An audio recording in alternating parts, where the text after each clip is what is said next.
Il tentativo con questo secondo incontro l'argomento è di quelli verticali il più orizzontale e quindi chissà cosa vuol dire. Pensate, io insegno in un'università dove ho un corso che è scienza della comunicazione, il che vuol dire che poverini quando escono i miei ragazzi non sanno, cioè sul biglietto da visita cosa puoi dire. Mi occupo di comunicazione, è come dire faccio la pasta asciutta, insomma è qualcosa che è difficilmente identificabile. Quindi chissà cos'è la digital economy. E il tentativo è quello di far capire che questi eventi sono degli eventi che si uniscono tra di loro e la maggiore difficoltà è proprio quella. Noi abbiamo appunto, come ha già detto Roberta, abbiamo fatto il primo incontro il 25, questo è quello del 6 e poi abbiamo gli altri due. Però gli abbiamo dato dei nomi, ma in realtà è come se fosse un ambiente unico, perché la grande difficoltà, benvenuti a ciao, ben arrivati. E quindi il tentativo è quello di cercare di mappare qualcosa che succede nel nostro mondo e che in realtà, come dire, sta sempre più crescendo. Poi ogni tanto ci sono gli hype, che sono queste cose divertenti che ogni tanto si parla di A, poi A sembra sostituito da B e poi si viene sostituito da C e quindi A e B non ci sono più perché è arrivato C. In realtà questa è una visione estremamente poco raffinata perché di fatto invece A, B e C nel frattempo stanno andando avanti e si uniscono a dei tasselli che poi ci portano avanti. Quindi il tentativo di questa chiacchierata, che tra l'altro ha delle parti chiacchierate come questa di oggi, la giornata si sviluppa così. Noi abbiamo questa mattina questo mio intervento a spanne, vi romperò le scatole sono fino alle 11, poi arrivano quelli in gamba, quindi non addormentatevi perché poi arrivano le cose migliori, arrivano dopo di solito, che sono delle aziende e dei professionisti che oggettivamente lavorano in questo campo. Io sono uno che guarda un pochino dall'alto, no? Serve ogni tanto vedere dall'alto, ma poi serve andare a fuoco sulle tematiche e quindi ci saranno questi interventi proprio specifici, anche più tecnici, e poi dopo pranzo ci saranno delle case studies, quindi delle aziende che hanno iniziato a lavorare nell'ambito della digital economy, della blockchain, eccetera, e quindi daranno delle visioni concrete e operative. Allora, io parto dall'alto e parto da una chiacchierata che si traduce in un testo e questo testo è scritto da una signora che si chiama Maria Grazia Mattei, che è stata uno dei grandi nomi del digitale, nel senso che negli anni 90 era una di quelle che parlava del mondo digitale quando tutti parlavano di qualcos'altro. E lei dice che in realtà, ed è un pochino questo forse una chiave interessante, che la sfida è cercare di vedere questa tecnologia non cercando di vederla sotto forma di oggetti, di prodotti, benvenuti arrivati, ma sotto forma di un pensiero. Cosa voglio dire? È che a volte nascono delle occasioni che sono, non so, in una scuola, è il settore che io conosco, ma anche nelle aziende, ok, innoviamo, compriamo 100 computer nuovi. E il problema è che quello che serve invece è che devono crescere le persone e a volte è più facile spendere soldi per delle macchine che non per delle teste. Quindi il primo punto fondamentale è che dobbiamo lavorare su quello. Perché? Perché ci sono questi treni che arrivano e parlano di cose che alla fine uno può anche vedere, può anche annusare, può anche pensare che siano interessanti, però poi di fatto uno si domanda sì, ma cosa c'entrano con me? E quindi la partenza, che è quella su cui vorrei partire, appunto, è che il digitale fa parte della nostra vita da tanti anni. Molti di voi hanno detto che proprio nella vostra professione, nella vostra conoscenza, nella vostra competenza parlare di digitale. Il problema è che gli esseri umani non sono digitali e imparano alcuni strumenti digitali e oggi siamo arrivati a uno step dove magari ci interroghiamo del che cosa sono gli esseri umani e che cosa sono le macchine, perché siamo in un'era in particolare in questo periodo dove forse ci accorgiamo che tutto quello che reputavamo far parte dell'essere umano, la creatività, il pensiero, l'elemento critico, tutte queste cose qui sembrerebbero oggi essere sostituite da delle macchine. Non è così, però l'apparenza comunque non solo lo fa apparire in questo modo, ma ci sono un sacco di aziende che lo pensano, quindi un sacco di aziende che pensano che oggi noi possiamo sostituire delle persone con degli automatismi, con delle macchine, con delle competenze che arrivano dalla tecnologia. Quindi, quando parlavamo di digitale un po' di anni fa, era qualcosa che esisteva nel mondo analogico e che di colpo perdeva la propria fisicità. Io mi occupo da sempre di fotografia e il digitale è arrivato e ha tolto la pellicola. La musica è diventata digitale e hanno tolto i dischi. Cioè, avevamo qualcosa, gli abbiamo tolto il supporto. Però quella cosa lì era abbastanza ovvia, cioè era abbastanza naturale, ne comprendevamo anche un meccanismo di economicità, di capacità distributiva, eccetera, no? Quindi in realtà questa cosa l'abbiamo vissuta anche con delle difficoltà, ma di fatto l'abbiamo vissuta in modo abbastanza naturale. Il problema è che adesso il mondo digitale va a toccare dei tasti che sono quelli invece dove ci sentiamo un pochino meno sicuri e partiamo dalle monete digitali. Cioè, mi fa sorridere che fino a pochi anni fa, quando si parlava di cose digitali, si diceva, vabbè, però in Italia, figurati se qualcuno usa l'e-commerce per comprare qualcosa, no? E poi ci siamo accorti che i nonni hanno cominciato a comprare sull'e-commerce, chiaramente il Covid ci ha anche aiutato in questo processo. Quindi in realtà lo abbiamo accettato abbastanza facilmente. C'erano le cose, io ancora adesso ho dei clienti, magari anche voi, che dicono sì, però la comunicazione digitale, però un bel PDF che così si possono stampare. Cioè stiamo ancora in questo mondo dove non capiamo. Il mondo è cambiato, si è velocizzato e noi abbiamo paura che poi in realtà no, non è vero. È vero, le cose sono cambiate oggettivamente. Però quando cominciamo a pensare ai soldi, che chiaramente gestiamo in modo digitale, nel senso che ormai siamo in un paese tecnologicamente avanzato ed è naturale che, cioè non so voi, io da quando ho un orologio che mi fa fare i pagamenti ho dei problemi ad andare al mercato a comprare l'insalata perché oggettivamente non ho le brioche al mattino, io non ho i soldi e mi sento in colpa. Dice, posso comprare 20 brioche così almeno poi me li scali? Perché mi sento in colpa, però so di non avere un euro in tasca, no? Però la moneta digitale è un'altra cosa, è qualcosa che non segue i processi di tipo tradizionale, di tipo garantito, di tipo governativo, quindi questa cosa comincia a crearci delle preoccupazioni.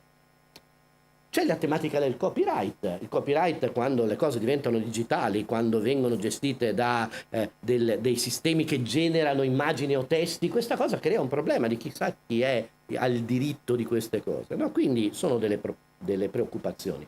Ma chiaramente il possesso, cioè noi siamo esseri umani e viviamo il concetto del possesso anche in un modo sbagliato, perché se c'è una delle cose sbagliate che fa l'essere umano è essere possessivo, pensare di possedere qualcosa, però insomma, se compro questi occhiali do per scontato che ce li ho fisicamente. Ecco, il mondo digitale ci sta mettendo in dubbio anche su che cos'è un possesso di qualcosa, chiaramente legato al discorso degli NFT che tratteremo più avanti, eccetera. Ma poi abbiamo a che fare con la finanza che diventa digitale, con il fisco che diventa sempre più digitale, con l'arte che è una delle cose che è l'essenza dell'essere umano e che invece porta verso dei concetti di arte anche digitale. Ovviamente la comunicazione, quindi alcuni di voi si occupano del lato della comunicazione, io nello specifico mi occupo di comunicazione ed è chiaro che la comunicazione è sempre più digitale, ma l'ambiente e perfino le relazioni. Ed è una cosa che verso la fine del mio intervento io vorrei approfondire, perché in realtà noi crediamo di essere umani perché no, incontriamoci, andiamo a bere un bel bicchiere di vino insieme e poi passiamo il tempo davanti a un telefono e non vediamo in faccia, ci mandiamo i messaggi uno con l'altro mentre siamo sullo stesso tavolo. Cioè, forse dovremmo rimparare che cos'è, vuol dire essere umani, oppure dobbiamo accettare il fatto che siamo un po' meno umani e magari prenderemo le cose come concrete.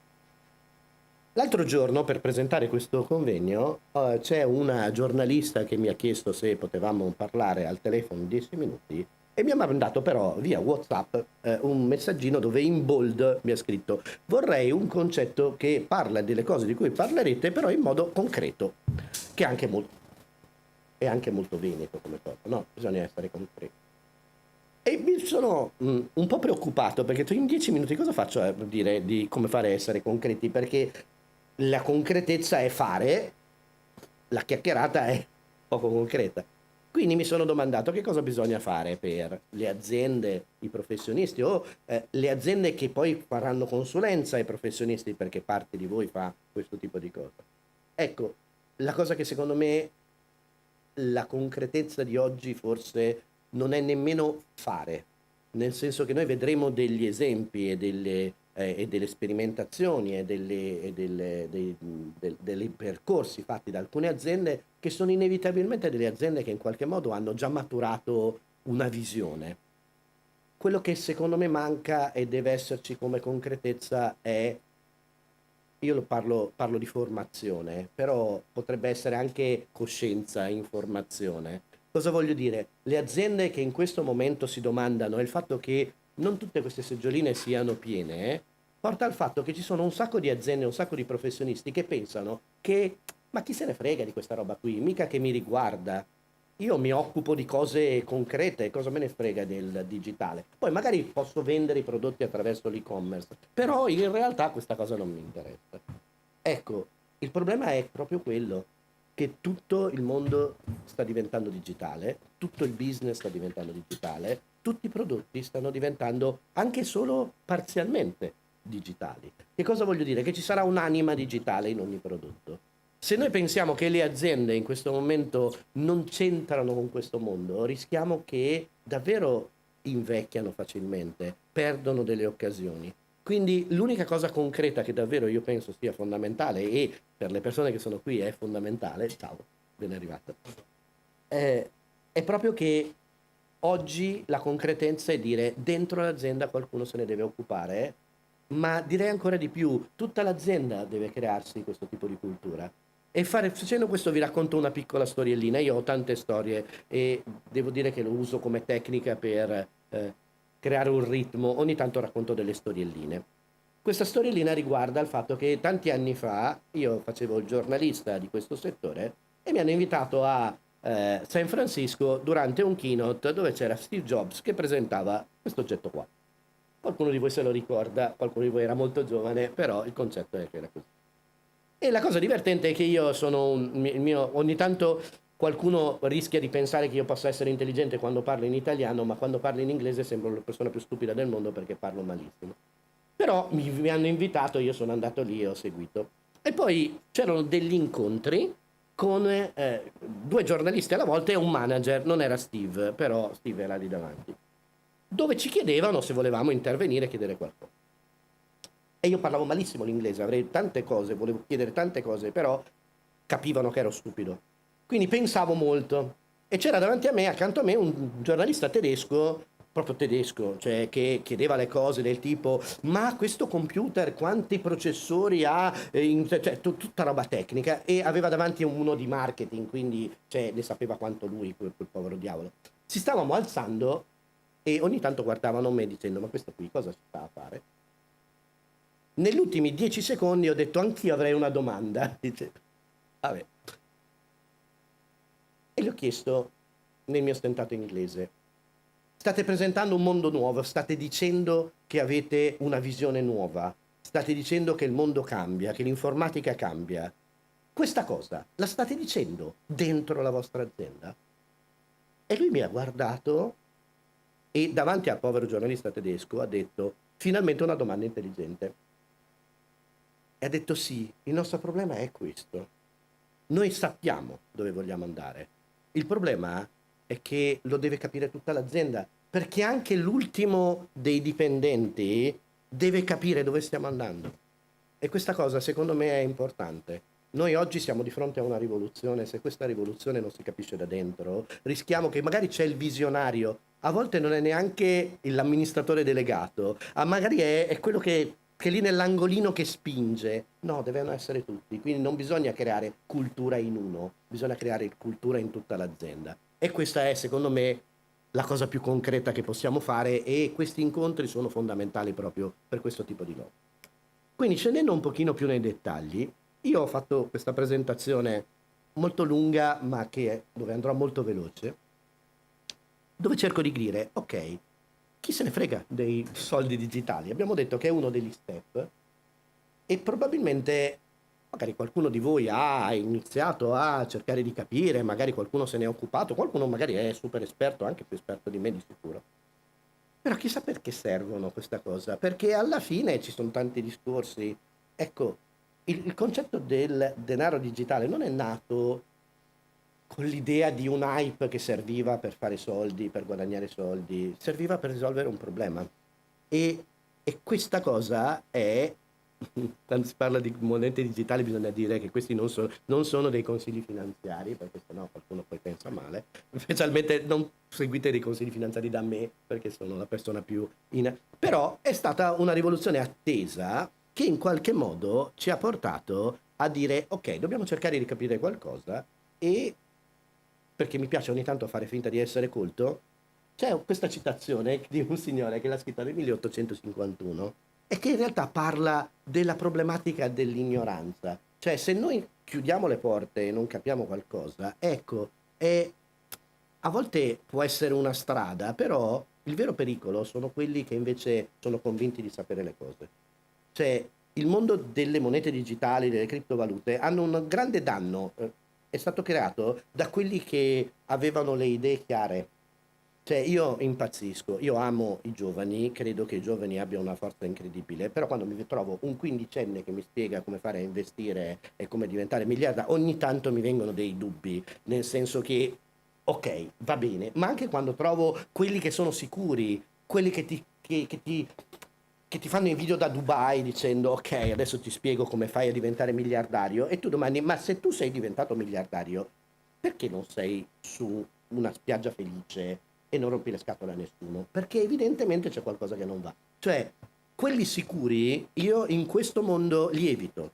Cioè, quando qualcuno mi dice io lo so, io cerco di tirarmi indietro, io non so niente, cerco solo di capire, cerco solo di essere curioso, cerco solo di trasmettere un'essenza empatica verso qualcosa di nuovo che può portare qualcosa di nuovo. Se lo facciamo riusciamo ad andare avanti, altrimenti ci illudiamo. Perché il vero problema delle monete digitali, qualcuno colto che conosce dice che la logica è che non siamo più consapevoli di quello che abbiamo. Cioè, le monete digitali sono qualcosa che dobbiamo imparare a gestire, dovremmo essere consapevoli. Perché? Perché, come dire, basta una password e qualcuno ci porta via tutto quello che noi abbiamo. Non ci sono dei sistemi di protezione, l'abbiamo visto. Ci sono dei meccanismi che ci permettono di entrare in un mondo digitale dove le monete non hanno più una casa, un riferimento, un ufficio a cui chiedere scusi, mi può dettagliare qualcosa, eccetera, ma di colpo siamo noi che dobbiamo essere consapevoli. Ed è una cosa complicata perché siamo poco consapevoli noi di un sacco di cose. Noi combiniamo i casini e poi andiamo dal papà a dire scusa che ho sbagliato, cosa faccio per... Ho perso la password, come faccio a recuperarla? Ecco, questa cosa qui, questa frase che è famosa nel mondo digitale è se noi perdiamo le password del come accedere alle nostre monete digitali, noi non ce le abbiamo più e se qualcuno trova quella password e usa quella password diventa proprietario dei nostri soldi. Questa cosa è complicata. È chiaro che già cominciamo a dire sai qual è l'ultima? Che quasi quasi mi tiro indietro. Perché è chiaro che questo è. Perché noi siamo umani e dobbiamo pensare come delle macchine, che non è troppo facile. Quindi potremmo dire chi se ne frega alla fine, ma noi non abbiamo vissuto sempre così bene, non abbiamo messo i soldini nei nostri fondi, nelle nostre cose, abbiamo gestito la nostra economia, è sempre andata più o meno bene, sì, però dobbiamo capire che il mondo comunque è più complicato a volte e questa cosa ci porta al fatto che non è detto che noi possediamo effettivamente i nostri soldi. Che cosa voglio dire? Sarebbe lunghissimo, però la faccio breve. Perché i soldi, in realtà, il potere dei soldi lo gestisce qualcun altro, non noi. Perché vi faccio un esempio. Nel 2016 in India il primo ministro ha deciso che per fare un'azione per ridurre la circolazione del denaro contante, quindi combattere l'evasione fiscale, ha deciso che dalla mattina alla sera tutte le banconote più utilizzate non avevano più valore. e allora tutte le persone che avevano quelle banconote dovevano andare e farsi cambiare questi soldi in qualcos'altro. Capite che in quel momento c'è un paese che è andato in crisi? Perché? Perché qualcuno ha fatto una decisione, non so se è sbagliata o giusta, non entro nel discorso, però hanno preso i nostri soldi e hanno detto che non valevano più. Quindi ogni tanto sembra di giocare col Monopoli. Io mi ricordo, vi ricordate quando c'è stato il crack della Parmalat? Io non capivo niente di economia, continuo a non capire niente di economia ed è per quello che mi hanno chiamato a fare un convegno dedicato all'economia, chiaro, no? Perché? Ma mi ricordo perfettamente una cosa, che c'era questo crack della Parmalat, poi abbiamo capito quali erano i problemi, ma ci sono bruciati 1.000 tonnellate di miliardi, cioè era una cifra che gli esseri umani non potevano intendere, ok? E tutti a dire oddio, e tutti a guardare quelli che detenevano quei soldi, le banche. E sono andati dalle banche, sono andate, mi ricordo all'epoca l'amministratore delegato di Banca Intesa, che forse non si chiamava Banca Intesa, ma si chiamava qualcosa del genere, che era Corrado Passera, gli hanno chiesto, senta, ma crollerà la banca?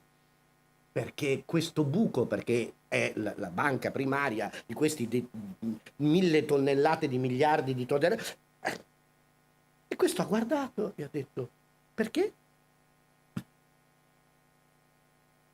Ma sarà il 2% del nostro fatturato. Cioè, in quel momento ho capito che i soldi non esistono. Cioè, quando noi, cioè, non so, ci chiama il direttore della banca perché siamo usciti di 12 euro perché in quel momento non è ancora stata, e ci guardano male e tu dici, ma quei 100.000 miliardi di tonnellate, cioè, capite che in realtà il valore dei soldi ha un valore più teorico che non pratico. Ok, perché sono nate le monete digitali? Sono nate per colpa del fatto che le monete vere hanno creato un sacco di problemi. Quindi nel 2008, grande crisi, si sono trovate delle realtà, Lehman Brothers piuttosto che non altri, che semplicemente avendo giocato con i nostri soldi in modo, come dire, non del tutto trasparente, hanno creato un sacco di problemi a un sacco di gente. Noi ce li avevamo i soldi, erano quei soldi veri, quelli a cui noi ci siamo aggrappati, eppure di colpo abbiamo scoperto che questa cosa qui forse non valeva niente.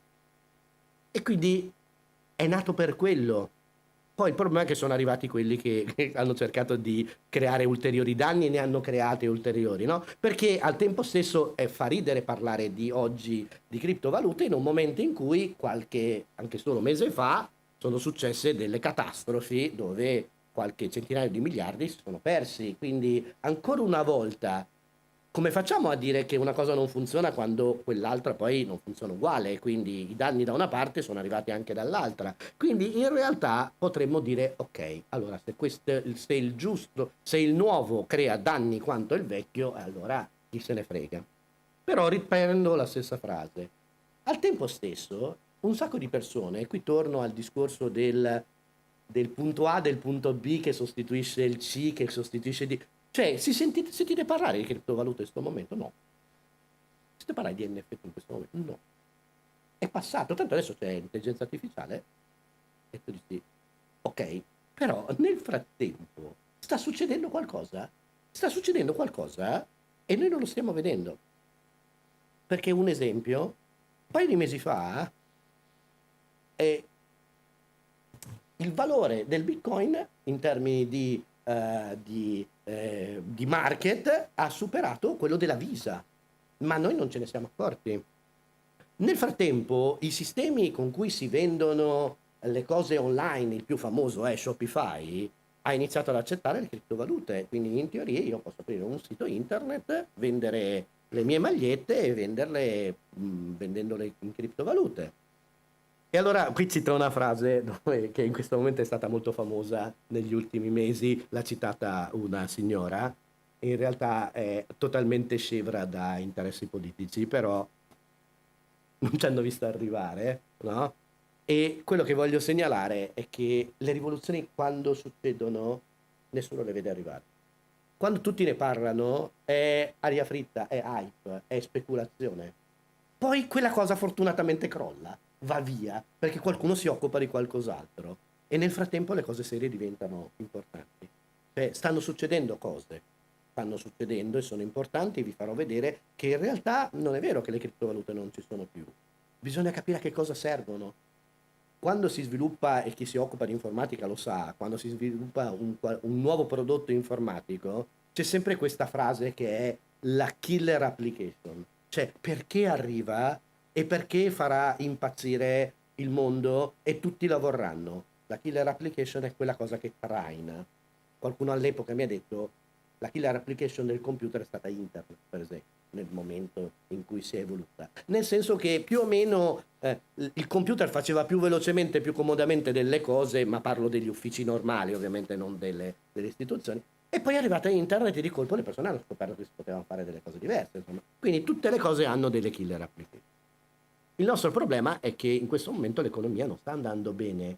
Allora, abbiamo capito che la criptovaluta non ci fa diventare ricchi, perché fortunatamente i ragazzetti da Dubai se ne sono andati via, hanno smesso di rompere le scatole, ma però abbiamo l'inflazione. È un'inflazione che cresce, è un'inflazione che ogni giorno riduce il potere economico di quello che noi con il sudore portiamo a casa. E non possiamo farci niente, nel senso che comunque l'inflazione non la determiniamo noi, la determina qualcuno che ha dei buoni motivi per determinarla, però il problema è che di fatto il pane poi aumenta di 10 centesimi, di mezzo euro, di 10 euro, cioè, io ho il mio ristorante cinese che adoro vicino a casa mia e cioè, da un mese all'altro non so perché gli involtini primavera crescono di costo, quindi va bene. Quindi il concetto della moneta fiat, che non c'entra niente con la fiat ovviamente, è cerco di spiegare due cose, ma davvero non da tecnico, da chiacchierone che cerca di raccontarvi due cose, per cercare di far capire la differenza tra una moneta normale, quella che usiamo tutti i giorni, e perché ha un senso teorico e non di investimento, una moneta come la blockchain, scusatemi, come il Bitcoin, che è nato proprio per risolvere quel problema di quella crisi economica che ha dimostrato che se i soldi vengono gestiti da altri, in realtà io non posso averne il controllo. L'idea è stata quella di, ok, ognuno gestisce la propria proprietà, il proprio meccanismo economico e quindi qualcosa di meglio andrà. Quindi, prima di tutto, noi dobbiamo essere grati, ed è per quello che parlo di monete digitali, perché noi possiamo dire chi se ne frega, però le monete digitali hanno creato il problema di avere un registro di questi andamenti, di questi passaggi dell'economia. E questa cosa ha creato la blockchain, quindi il Bitcoin ha generato l'esigenza di un registro che potesse in qualche modo certificare questo. Poi le persone che vengono dopo di me lo spiegheranno e lo racconteranno in modo molto più serio rispetto a me, perché il proiettore fa clic. Sì, va bene, ok. Quindi noi dobbiamo qualcosa alle criptovalute. Non so se sarebbe nato lo stesso, ma di sicuro questa cosa l'ha sviluppata. E che cosa fa una blockchain che poi si collega al discorso economico? È affidabile, è più affidabile dei sistemi non certificati come. È trasparente e noi se vogliamo avere una garanzia di qualcosa dobbiamo lavorare in piena trasparenza. Deve convenire. Questo è un altro dei problemi, cioè uno dei vantaggi dei sistemi che fanno la guerra ai sistemi tradizionali è che magari non sono la soluzione, però mettono in grado le istituzioni che non sono attaccabili di cominciare a mettersi in concorrenza. Quindi il problema, cioè, del quanto costa trasferire i soldi è un problema che ovviamente un sistema come questo ha ridotto quasi allo zero. E quindi le banche hanno dovuto cominciare a fare i giochi con questo. Deve essere solido, deve essere irrevocabile. Dice, vabbè, ma tutti i pagamenti sono irrevocabili? No. Io posso fare un pagamento con una carta di credito e poi dopo un minuto dire no, non mi sta bene, posso chiedere un reso. Quindi in realtà non è irrevocabile un pagamento digitale, mentre invece un pagamento fatto attraverso una blockchain lo è. E c'è questo concetto di digitalità che è molto ampio, però è proprio l'essenza di quello che è il mondo. Qualcuno ha detto, beh, ma allora che bello, ci possiamo liberare dei notai, che se non abbiamo dei notai in aula in questo momento, possiamo dire che insomma sappiamo che spendiamo un sacco di soldi per i notai, che cosa fanno? Prendono una firma e dicono ok. E tu dici, ok, anche io ho vissuto in Brasile, i notai sono dei piccoli ufficetti dove ci sono delle persone che prendono un timbro e timbrano le cose, cioè tu vai tipo come all'ufficio postale, vai lì, ti timbrano una cosa e ti dicono va bene. Non so se l'economia brasiliana funziona meglio di quella italiana, però di sicuro questa roba qui me lo ricordavo. Cioè, vedevo i miei genitori, ero un ragazzino, e vedevo, dice, ma qual è il problema del notaio? Cioè, il notaio è quello che il carimbo, in portoghese è il carimbo è tipo, ok, fatto. 2 secondi era finito, pensate la fila, la segretaria che ti chiede il caffè, che le fatture che ti arrivano nel notaio. Tipo, ok. Quindi no, probabilmente non possiamo eliminare i notai, però dobbiamo capire che esistono delle realtà che possono gestire quel meccanismo di certificazione di qualcosa di reale in modo più veloce e quindi è comunque interessante. Poi è vero, l'economia digitale attraverso le criptovalute ha creato qualcosa di, non so se dirlo entusiasmante, io non vedo i soldi come una cosa entusiasmante, però vi ricordate un po' di mesi fa che tutti hanno discusso con Briatore perché la sua pizza costava un sacco di soldi? E dice, "Ah, ma pensa te che quella col pata negra, che è questo prosciutto non necessariamente buonissimo ma spagnolo, 60 euro." E quindi dice, vabbè, ma come fai a... La storia, una delle storie che magari non conoscete così, storiellina, è che la prima transazione attraverso i bitcoin è stata fatta per comprare 2 pizze. E erano dei ragazzotti che giocando con i bitcoin, perché erano 14 persone che si divertivano a fare sta roba, hanno detto vabbè ma ce l'abbiamo dei soldi, non possiamo pagare con i bitcoin 2 pizze mentre stiamo a fare? E qualcuno ha detto sì ok dai va bene, e hanno pagato 10.000 bitcoin. 2 pizze. Allora, chissà cosa valgono, non so se avete una percezione di quanto vale un bitcoin, però ve lo faccio così brevemente, e anche per farvi vedere che gli andamenti sono molto nervosi, però cioè, non è che siano bassi. Ok, il concetto è che quelle 2 pizze oggi varrebbero 280 milioni. Quindi il concetto è che, insomma, anche con la mozzarella buona, però anche col pata negra, cioè povero Briatore è un incompetente in termini di marketing, no? Cioè solo 60 euro. Quindi vabbè, è solo per ridere. Qui, già che c'ero, vi ho fatto anche vedere, credo, l'andamento dei 5 anni dell'Ether, che è l'altra criptovaluta famosa. Ok, allora, da un lato ci sono dei pagamenti online, dall'altro ci sono le criptovalute. Qual è il vantaggio? Proviamo a vederlo. Ok, i vostri soldi nella versione normale sono custoditi da qualcuno, cioè c'è qualcuno a cui noi li affidiamo e qualcuno che ce li gestisce. Dobbiamo connetterci quindi a loro, cioè i nostri soldi in realtà ce li hanno loro, noi possiamo dimostrare che sono nostri, possiamo chiedergli quello che vogliamo, ma dobbiamo interfacciarci con qualcuno che oggettivamente li detiene. Quindi il concetto è che qualcuno ci controlla. Quando qualcuno dice tutto il concetto della privacy, che peraltro è una delle tematiche che forse dovremmo trattare in puntate 4 o 5 perché è fondamentale, quando qualcuno parla di privacy, dice vabbè ma io che cosa ho da nascondere? Le criptovalute sono, i nostri soldi sono controllati da noi, il che vuol dire che se non li controlliamo bene li perdiamo, va bene, però li controlliamo noi. I pagamenti avvengono da una persona all'altra senza intermediari. Questa cosa riduce i costi, questa cosa riduce i controlli, questa cosa dà una serie di opportunità. Non bisogna registrarsi a nessun sito e non bisogna dare nessun dato. Una banca non ce lo apre un conto se noi non gli diamo dei dati che attestino chi siamo noi. Ok? Quindi chi se ne frega, va bene, però è importante capire che è questo un sistema decentralizzato. La decentralizzazione offre tante opzioni, offre un meccanismo che il mercato può decidere dove andare, non necessariamente andare tutti dalla stessa parte, e quindi è interessante.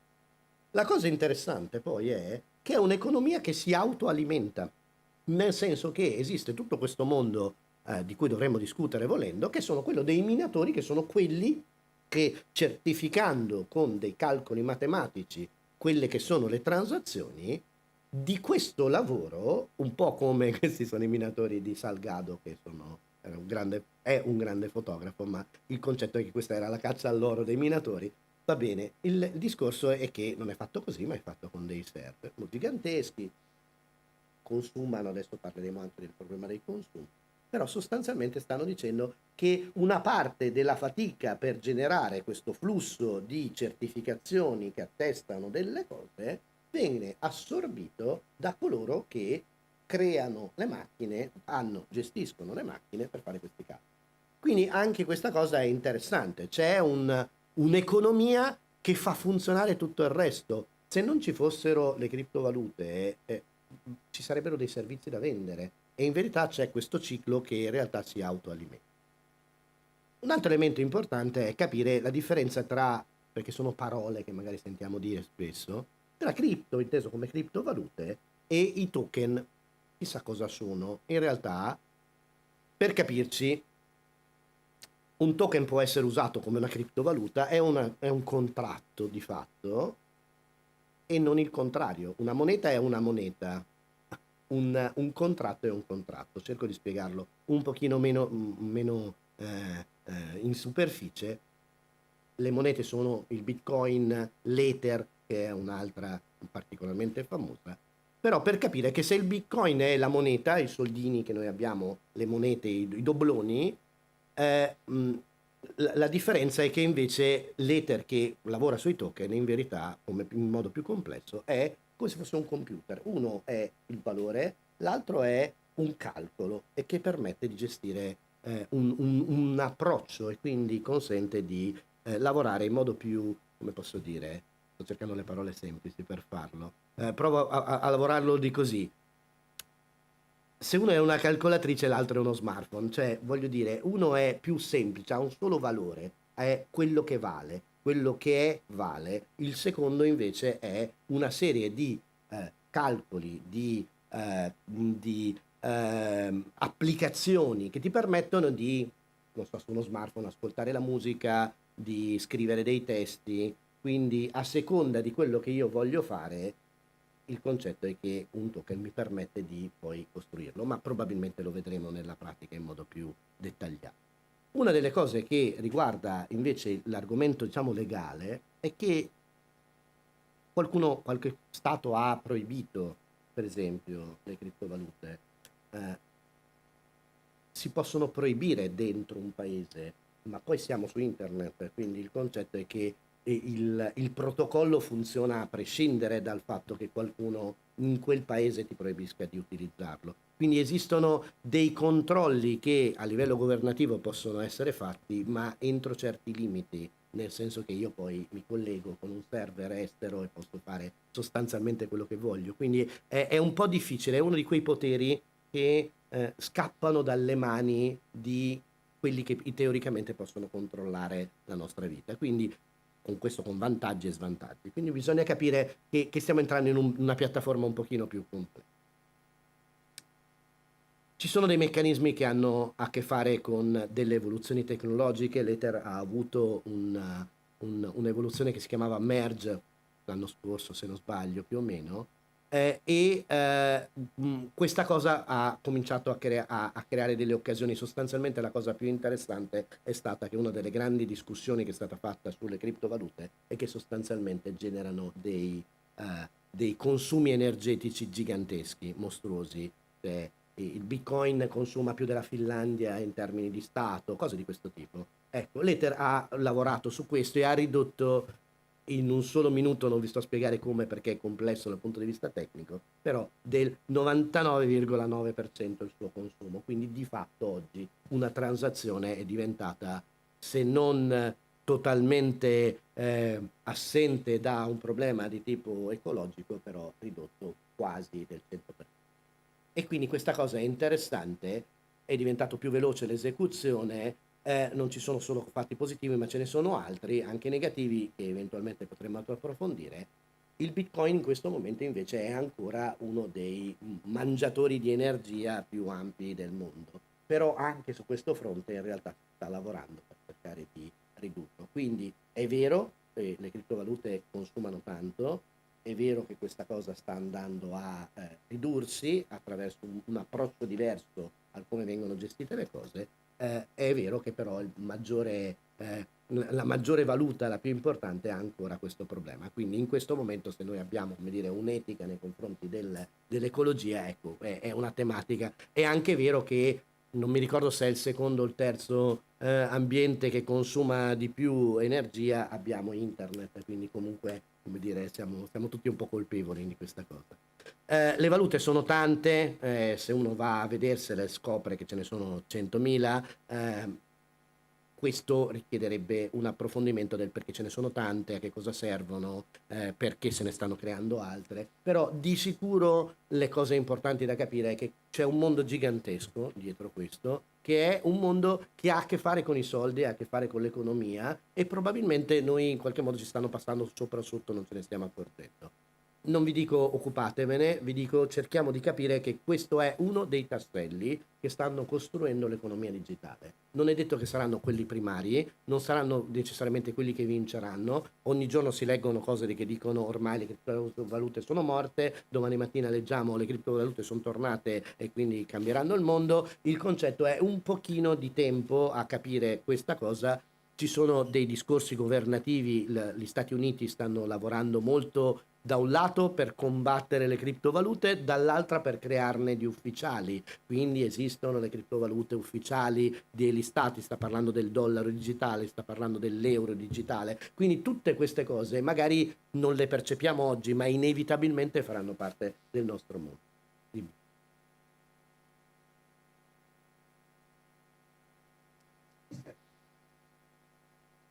Della materia,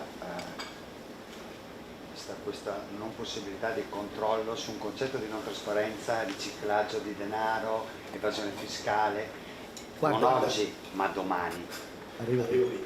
Sì, Più sì, che sì. altro, al di là del concetto di tassazione, quindi di evasione, è quello del riciclaggio, soprattutto in contesti magari non quello italiano, ma italiano assolutamente sì, perfetto, piuttosto che in Sud America, piuttosto che negli Stati Uniti, dove sono paesi notoriamente conosciuti per tante dinamiche, mettiamola con queste parole. Totalmente sì, infatti adesso ne parlo un secondo, però è giustissimo questo. Il concetto è esistono concetti di plusvalenza, di denaro che va all'estero, di wallet online, che fa sorridere che oggi, come dire, il server, dove è posizionato il server nel mondo comanda la sua legislazione, cioè ci sono delle cose che non possono umanamente funzionare, no? Fa sorridere che se il mio server è in Croazia rispetto al Giappone dovrebbe cambiare qualcosa, però questa cosa ci crea dei problemi. Quindi il concetto che io consiglio è se vogliamo capirci qualcosa è chiaro che dobbiamo affidarci a delle persone che si occupano di queste cose. All'interno delle slide che credo che poi vi potremo dare ci sono dei link a degli articoli che trattano questa tematica, però eh, è, è che così al limite che è davvero una tematica complessa. Cioè da un lato c'è un'esigenza di controllo, dall'altro c'è un diritto di anonimato e lì in mezzo ognuno se la gioca a vantaggio o a svantaggio suo. Quindi questo problema esiste. Ancora di più si parla di possibili affari illeciti perché è chiaro che io che voglio fare una transazione illecita uso uno strumento che questo è vero, però tutti noi abbiamo ben chiari che esiste una, come dire, un'arma economica per qualunque transazione illecita che è totalmente legale e che si chiama contante. Quindi il vero problema è vero, ci sono transazioni illecite che passano attraverso questi processi, alla stima che hanno fatto è del tipo l'8% delle transazioni. Quindi esiste come problema, potrebbe crescere proprio aumentando la popolarità di questa cosa, al tempo stesso noi dovremmo eliminare i contanti, perché l'unica strada possibile per... Poi dice, vabbè, ma poi bisogna riciclarli i contanti, ok, ci sono un sacco di modi, non sono un esperto, però è chiaro che questa cosa si vive di quello, no? Quindi, vero, esiste il problema, quindi capite che c'è un problema legislativo, un problema etico, un problema economico, ecco, tutte queste cose ci fanno interrogare del quale sarà la strada giusta, probabilmente abbiamo bisogno di far maturare le cose. Di sicuro però quando arriveranno delle monete ufficiali digitali esisteranno anche delle possibilità di gestione che saranno inevitabili, quindi questo saranno, chissà se nasceranno dei sistemi per poter comunque verificare, non lo so, è però oggettivamente una cosa molto, molto complessa. Quindi, dice, cittadini, aziende, istituzioni e banche centrali stanno correndo ai ripari in modo che in un modo o nell'altro cercano di governare una tecnologia che deve il suo successo proprio all'assenza di questo elemento. Quindi è per quello che viene combattuta, perché viene combattuta perché toglie la possibilità di controllo. E questa cosa ovviamente ci fa riflettere dal punto di vista del che cosa vuol dire essere anonimi, che cosa vuol dire fare. Io salterei un lato che però magari possiamo chiacchierare al bar, che è il come creare, cioè le criptovalute passano attraverso dei portafogli. I portafogli possono essere creati, il più famoso di tutti è MetaMask, ma ce ne sono diversi. Qual è il concetto di base però? Io apro una posizione, è una posizione anonima, è una posizione che prevede il fatto, e torna al discorso delle password, che prevede il fatto che vado, magari ce l'ho qui, perché questa cosa fa ridere. Le password poi le vogliono cambiare, però in questo momento hanno o 12 o 24 parole messe a caso, indicate a caso nell'ordine che è stato prestabilito. Quindi il vero problema è che uno se lo deve ricordare. Capite che è un po' complicato, perché domani mattina dove lo mettete quella password per ricordarvela? Ve la tatuate? La mettete su un foglio, perché fa sorridere anche la conoscenza e la cultura digitale. Le persone hanno paura ancora adesso di dare una carta di credito, perché oddio mi rubano le cose, una transazione online che è comunque controllata da un sistema estremamente protetto, oddio ho paura, e poi sul proprio computer ha il post-it dove c'è la password. Cioè il concetto è che siamo degli esseri umani totalmente incapaci di gestire la privacy. Cioè non possiamo. Oppure tutte le nostre, adesso vi guardo, tutte le password sono chiocciolina, no, orsacchiotto 12, perché orsacchiotto è il mio fidanzato, la mia fidanzata, 12 è il giorno della mia nascita, e sono tutti orsacchiotto 12. E poi c'è qualche antipatico che dice no, voglio anche una maiuscola, quindi la odio orsacchiotto è maiuscola. No, voglio anche un codice alfanumerico 1, orsacchiotto 12, no, c'era già il 12, asterisco, punto esclamativo, cioè vi guardo e domani mattina vi apro tutte le vostre password del mondo, perché sono tutte uguali, sono tutte uguali. Perché il concetto è che noi dovremmo usare dei sistemi che generano delle password che noi non conosciamo, che vengono rigenerate. Chi è che lo fa? Ma che noia! Certo, va bene. Il problema è che qui dentro siamo su una situazione complicata.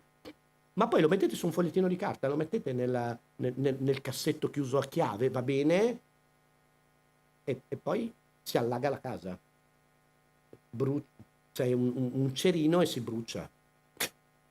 Andate su Amazon se volete e ci sono quelli di metallo dove potete inciderli col fuoco. Fa sorridere, siamo nel mondo digitale e abbiamo un pezzo di metallo per ricordarci la nostra password. È chiaro che siamo in un mondo preistorico che in qualche modo deve cambiare. Non a caso si sta parlando di wallet e di sistemi di protezione che non avranno più questa cosa, di integrazione più naturale. Tutte queste cose qui però in questo momento sostanzialmente noi abbiamo dei soldi, questi soldi li dobbiamo trasformare in una criptovaluta, la criptovaluta finisce dentro un wallet, il wallet è il posto a cui io posso accedere se ho la password per collegarlo e poi pagare i miei conti. La strada è questa, ok? Non esiste devo recuperare la password, non esiste io sono io, ti dimostro che questi soldi sono miei, non esiste niente di questo. Quindi il problema è complicato, complesso, a volte stupido, però questo è. Una delle cose che sappiate esistono, oltre ai wallet digitali, ci sono i wallet fisici che assomigliano tanto alle chiavette che fino a qualche anno fa la banca ci dava, no, per avere. Ok, che cosa fa quella cosa lì? Sostanzialmente detiene i dati e la possibilità di accesso in modo fisico, in modo che io comunque la transazione non la faccio attraverso online, la faccio offline e poi la trasferisco. Diciamo che se avete 100 euro buttati lì non ha senso, se avete degli investimenti significativi ovviamente diciamo che nessuno ce li ha solo online, in qualche modo si portano. Ok. Una delle cose che volevo segnalarvi era il concetto del a volte bisogna fare delle donazioni per qualcosa che veramente non voglio essere tracciato e non perché sto vendendo droga. Una delle cose che segnalavamo appunto sul podcast era voglio fare delle donazioni a qualcuno, a delle realtà che in questo momento magari nel mio paese non sono accettate. Non è il problema che abbiamo in Italia, no? Però magari siamo in Russia, magari siamo in Cina, magari siamo in parti dove il fatto che io voglia fare del bene a qualcuno può diventare una cosa che si ripercuote contro di me. Io voglio avere la possibilità di prendere dei miei soldi e di darli a qualcuno. Questa cosa, ripeto, cerchiamo di capire che in tutte le preoccupazioni, in tutta la malafede che possiamo immaginare, poi ci sono delle cose che devono pensare all'essere umano in modo più ampio. Questa cosa del digitale ha a che fare anche con la realtà. Pensate, se io oggi compro un libro cartaceo, lo leggo e poi decido di regalarlo a te perché mi stai simpatica, prendo e ti regalo quel libro. Oppure, eh, devo trovarne uno che a Matteo che invece mi sta antipaticissimo, glielo rivendo, a lei lo regala, lo rivendo, mi dà dei soldi e io prendo dei soldi. Se io faccio questa cosa nel mondo digitale, questa cosa non è possibile. Se io, certo, se io prendo un file lo posso fare, ma se io compro un libro su Amazon, o compro un'altra libreria online, quel libro è di proprietà mia, io non posso regalarlo a lei. Ma come non posso? È mio? Lo posso regalare? No, non posso farlo. Non posso rivenderlo a lui?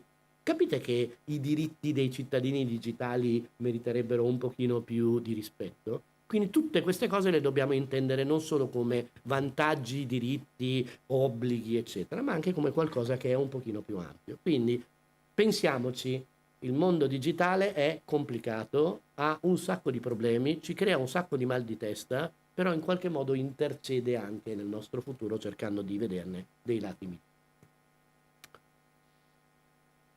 In realtà tutto questo è per arrivare a un punto che è, vedremo dopo molto più nel dettaglio il concetto di blockchain, però sostanzialmente quello che voglio dirvi è che questi registri, questi mondi che sono trasparenti, sono pubblici, sono disponibili per tutti, sono non modificabili, offrono un'arma.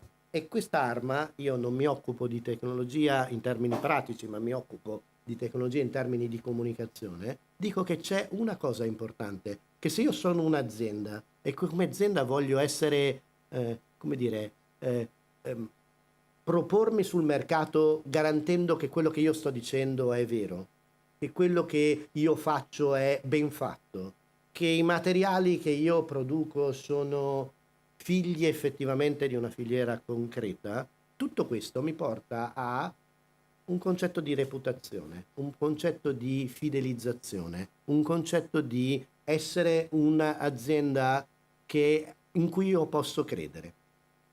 Perché quando noi siamo abituati a interagire con un'azienda, con un professionista, lo guardiamo negli occhi, gli stringiamo la mano e capiamo se quella persona può avere la nostra fiducia. Chissà da dove lo tiriamo fuori, dall'istinto umano, dall'empatia che ci trasmette. Molte volte abbiamo avuto delle delusioni da queste cose, però l'istinto ci porta a dire che io mi fido di lui e non mi fido di qualcun altro.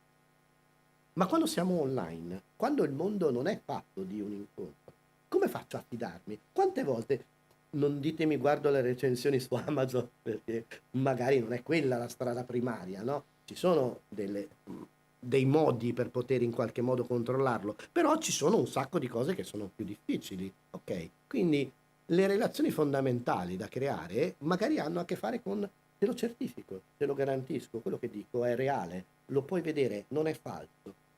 Ecco, quindi vedete che non è solo una questione economica, è anche una questione di vita da condividere, sapendo che le vite che si possono condividere non sono necessariamente delle vite che siamo, visto che siamo a Vicenza, ci parliamo con noi di Vicenza. Bello come cosa, però magari abbiamo bisogno di parlare con persone che stanno dall'altra parte del mondo e che magari hanno bisogno di certificarsi qualcosa. Quindi tutto questo ci porta a dei tasselli basati sulla fiducia e questo probabilmente sarà uno degli elementi fondamentali per le aziende che vorranno posizionarsi con successo per i prossimi anni.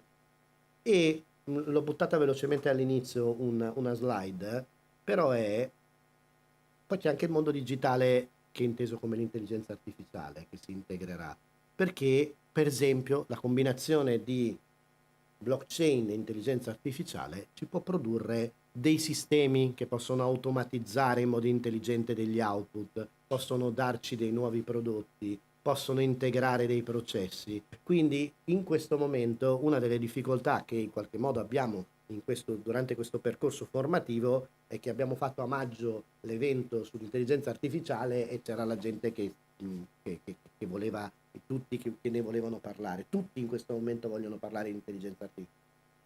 Esattamente come un anno fa tutti volevano parlare di metaverso. Il problema è che non è morto il metaverso, lo vedremo, non è morto affatto il metaverso, non è morto affatto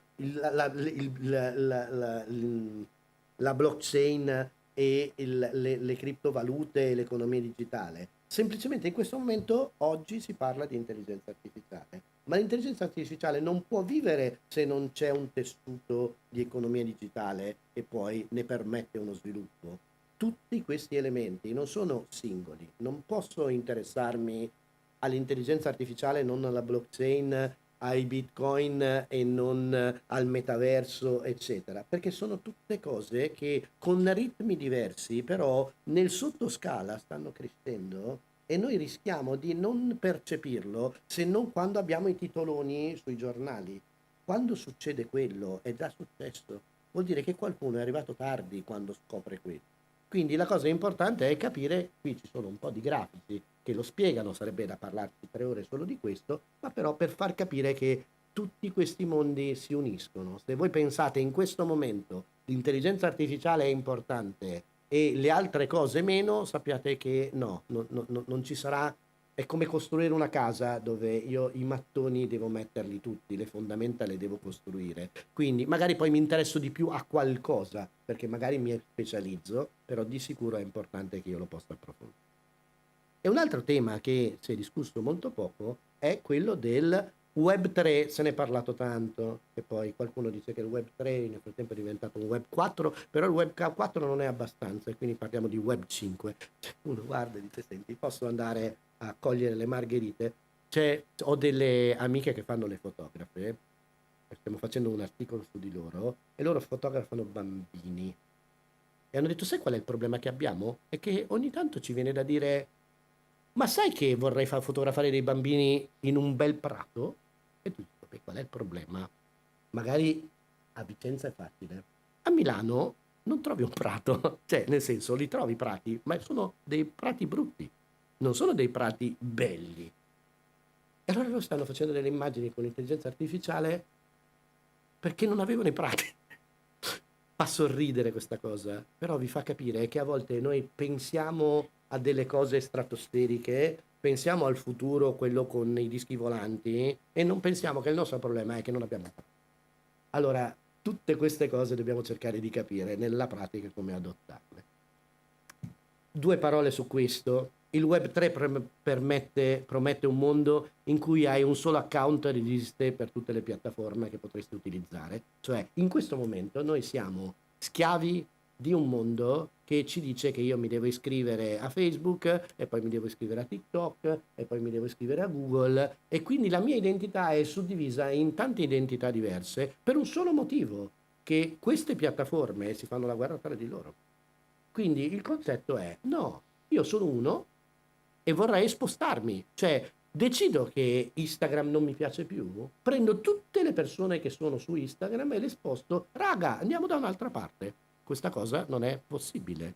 Quindi il capire che esistono e stanno nascendo dei mondi che sono di passaggio tra quello che è il Web 2 e il Web 3, adesso 2 parole ve le dico tanto per darvi un'idea, è che comunque esiste questa esigenza, il creare dei meccanismi dove si possono creare in modo decentrato delle comunità di persone, degli interessi comuni che non necessariamente devono essere convogliati sulla stessa piattaforma.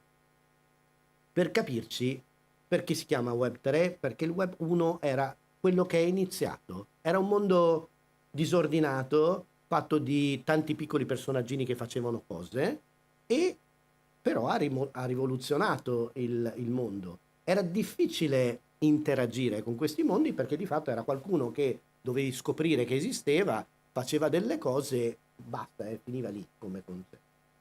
Poi c'è stata la grande rivoluzione di quello che hanno definito il Web 2, che è l'era dei social, quindi della centralizzazione. Ci ha portato un sacco di vantaggi, sì, un sacco di interazioni, un sacco di cose, ma via via ci cominciamo ad accorgere che in realtà siamo sempre più schiavi di qualcosa che dobbiamo fare in un certo modo, perché se non lo facciamo in quel modo semplicemente non ci vedono, non sanno che noi esistiamo, perché dobbiamo noi sottostare alle regole della centralizzazione di quelli che decidono cosa si vuole vedere e che cosa non si vuole vedere, e non noi. Noi pensiamo di avere il potere della nostra pagina, sì, perché ce la possiamo guardare noi tutte le volte che vogliamo, ma poi di fatto le persone non riusciranno a vedere quello che noi facciamo a meno che io non faccia un sacco di cose anche dal punto di vista creativo, dal punto di cioè, TikTok è famosissima per questa cosa. Non interessa quello che fai, basta che segui un trend. Se tu fai il balletto fatto in questo modo, se tu citi le parole fatte in quel modo, se tu ti metti il vestitino fatto in quel modo, l'algoritmo ti porta a essere visto perché le persone vogliono vedere non te, vogliono vedere quella cosa lì. Se tu non lo fai, dici, ma a me fa schifo fare i balletti. Sono stupido quando ballo. Posso fare... No, fallo, però non ti vedrà mai nessuno. Le regole del Web 2 sono che per colpa o per opportunità della centralizzazione noi diventiamo semplicemente, come dire, vassalli di qualcosa che qualcun altro. Il Web 3 è un ritorno al Web 1 perché ridecentralizza tutto, però proprio per rompere questa egemonia di quei 3, 4, 5, 8 grandi mondi che in realtà ci stanno bloccando in tutto. Tutta questa cosa la dico perché in realtà ci porta verso il fatto che gli utenti possederanno la proprietà di quello che si fa, e questa è una cosa interessante, ma in poche parole il Web 3 potrebbe diventare un'infrastruttura di base per tutti questi mondi nuovi che sono il metaverso piuttosto che i mondi alternativi. Cioè ci sono tanti tasselli che in questo momento sono ovviamente complessi da comprendere, da vedere, però si sta lavorando su un'infrastruttura e non è un caso che Facebook, ora Meta, sta cercando disperatamente di riportarci verso un mondo controllato dal suo metaverso, perché l'unica cosa che non dice è che non esiste un metaverso, ne esisteranno 100.000 di metaversi. Quindi in realtà perché lo stanno facendo? Perché hanno già capito che questo meccanismo non sta funzionando più. Noi vediamo in discesa tutto quello che è l'approccio nei confronti dei social. Perché? Perché pian piano sta diventando semplicemente un mondo dove io non faccio più le cose perché mi interessa farle e dirle, ma le faccio perché voglio ottenere qualcosa. Quindi diventa un meccanismo che non funziona più. Quindi la logica che vorrei trasmettervi, vado un pochino avanti perché sono un po' avanti con il tempo, ma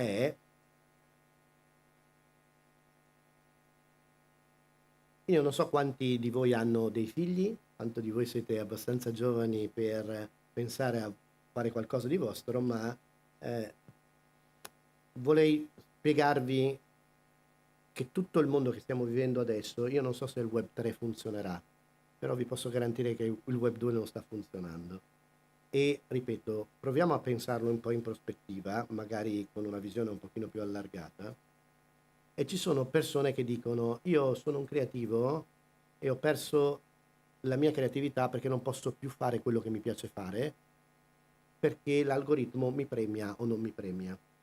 Quindi di colpo, se a me piace fare vestirmi come un pappagallo, ma io era il mio modo per essere creativo, di colpo scopro che non lo posso più fare, devo vestirmi da pomodoro, perché se no non mi vede nessuno. I giganti della tecnologia guadagnano miliardi sui nostri contenuti e il loro modello di business funziona quando noi ci agitiamo tanto. Cioè, noi pensiamo di usare gli strumenti, ma in realtà siamo usati. Perché ci dicono, vuoi essere visibile su Instagram? Cosa fai? Un post alla settimana? No, devi farne 2 al giorno. Poi lo devi fare in quel momento della giornata e poi devi fare quella cosa lì. E tu dici, ok, ma mi date dei soldi? No, no, sei tu che devi darti dei soldi. Ok. La creazione infinita di contenuti e la voglia di attirare gli dei degli algoritmi tolgono l'anima al creatore. Quindi queste cose ovviamente io le dico ai creativi, alle persone che devono comunicare, alle aziende che comunicano e che devono capire che o è una macchina pubblicitaria per generare delle attività e queste va bene, però se vogliamo cercare di trasmettere qualcosa, il concetto è che dobbiamo subirlo. Quindi c'è un modo per poter uscire da questa possibilità, che è uscire da questo concetto di triangolazione, che è qualcuno che sta in mezzo e che ci in qualche modo influenza. Quindi il tassello del Web3 ci porta poi al fatto che ci sono 100.000 esempi di cose che magari mostrano le slide, ripeto, non riesco a mostrarvele tutte, però andateveli a vedere perché ci sono una serie di universi. Non so, vi occupate di musica, ci sono un sacco di piattaforme che noi non conosciamo, che non sono Spotify, che sono altre e che però magari gestiscono l'economia in un modo diverso. Non la gestiscono attraverso i soldi che arrivano a Spotify. Avete presente quanto un brano ascoltato su Spotify viene monetizzato da parte dell'autore? Qualcuno ha un'idea vaga?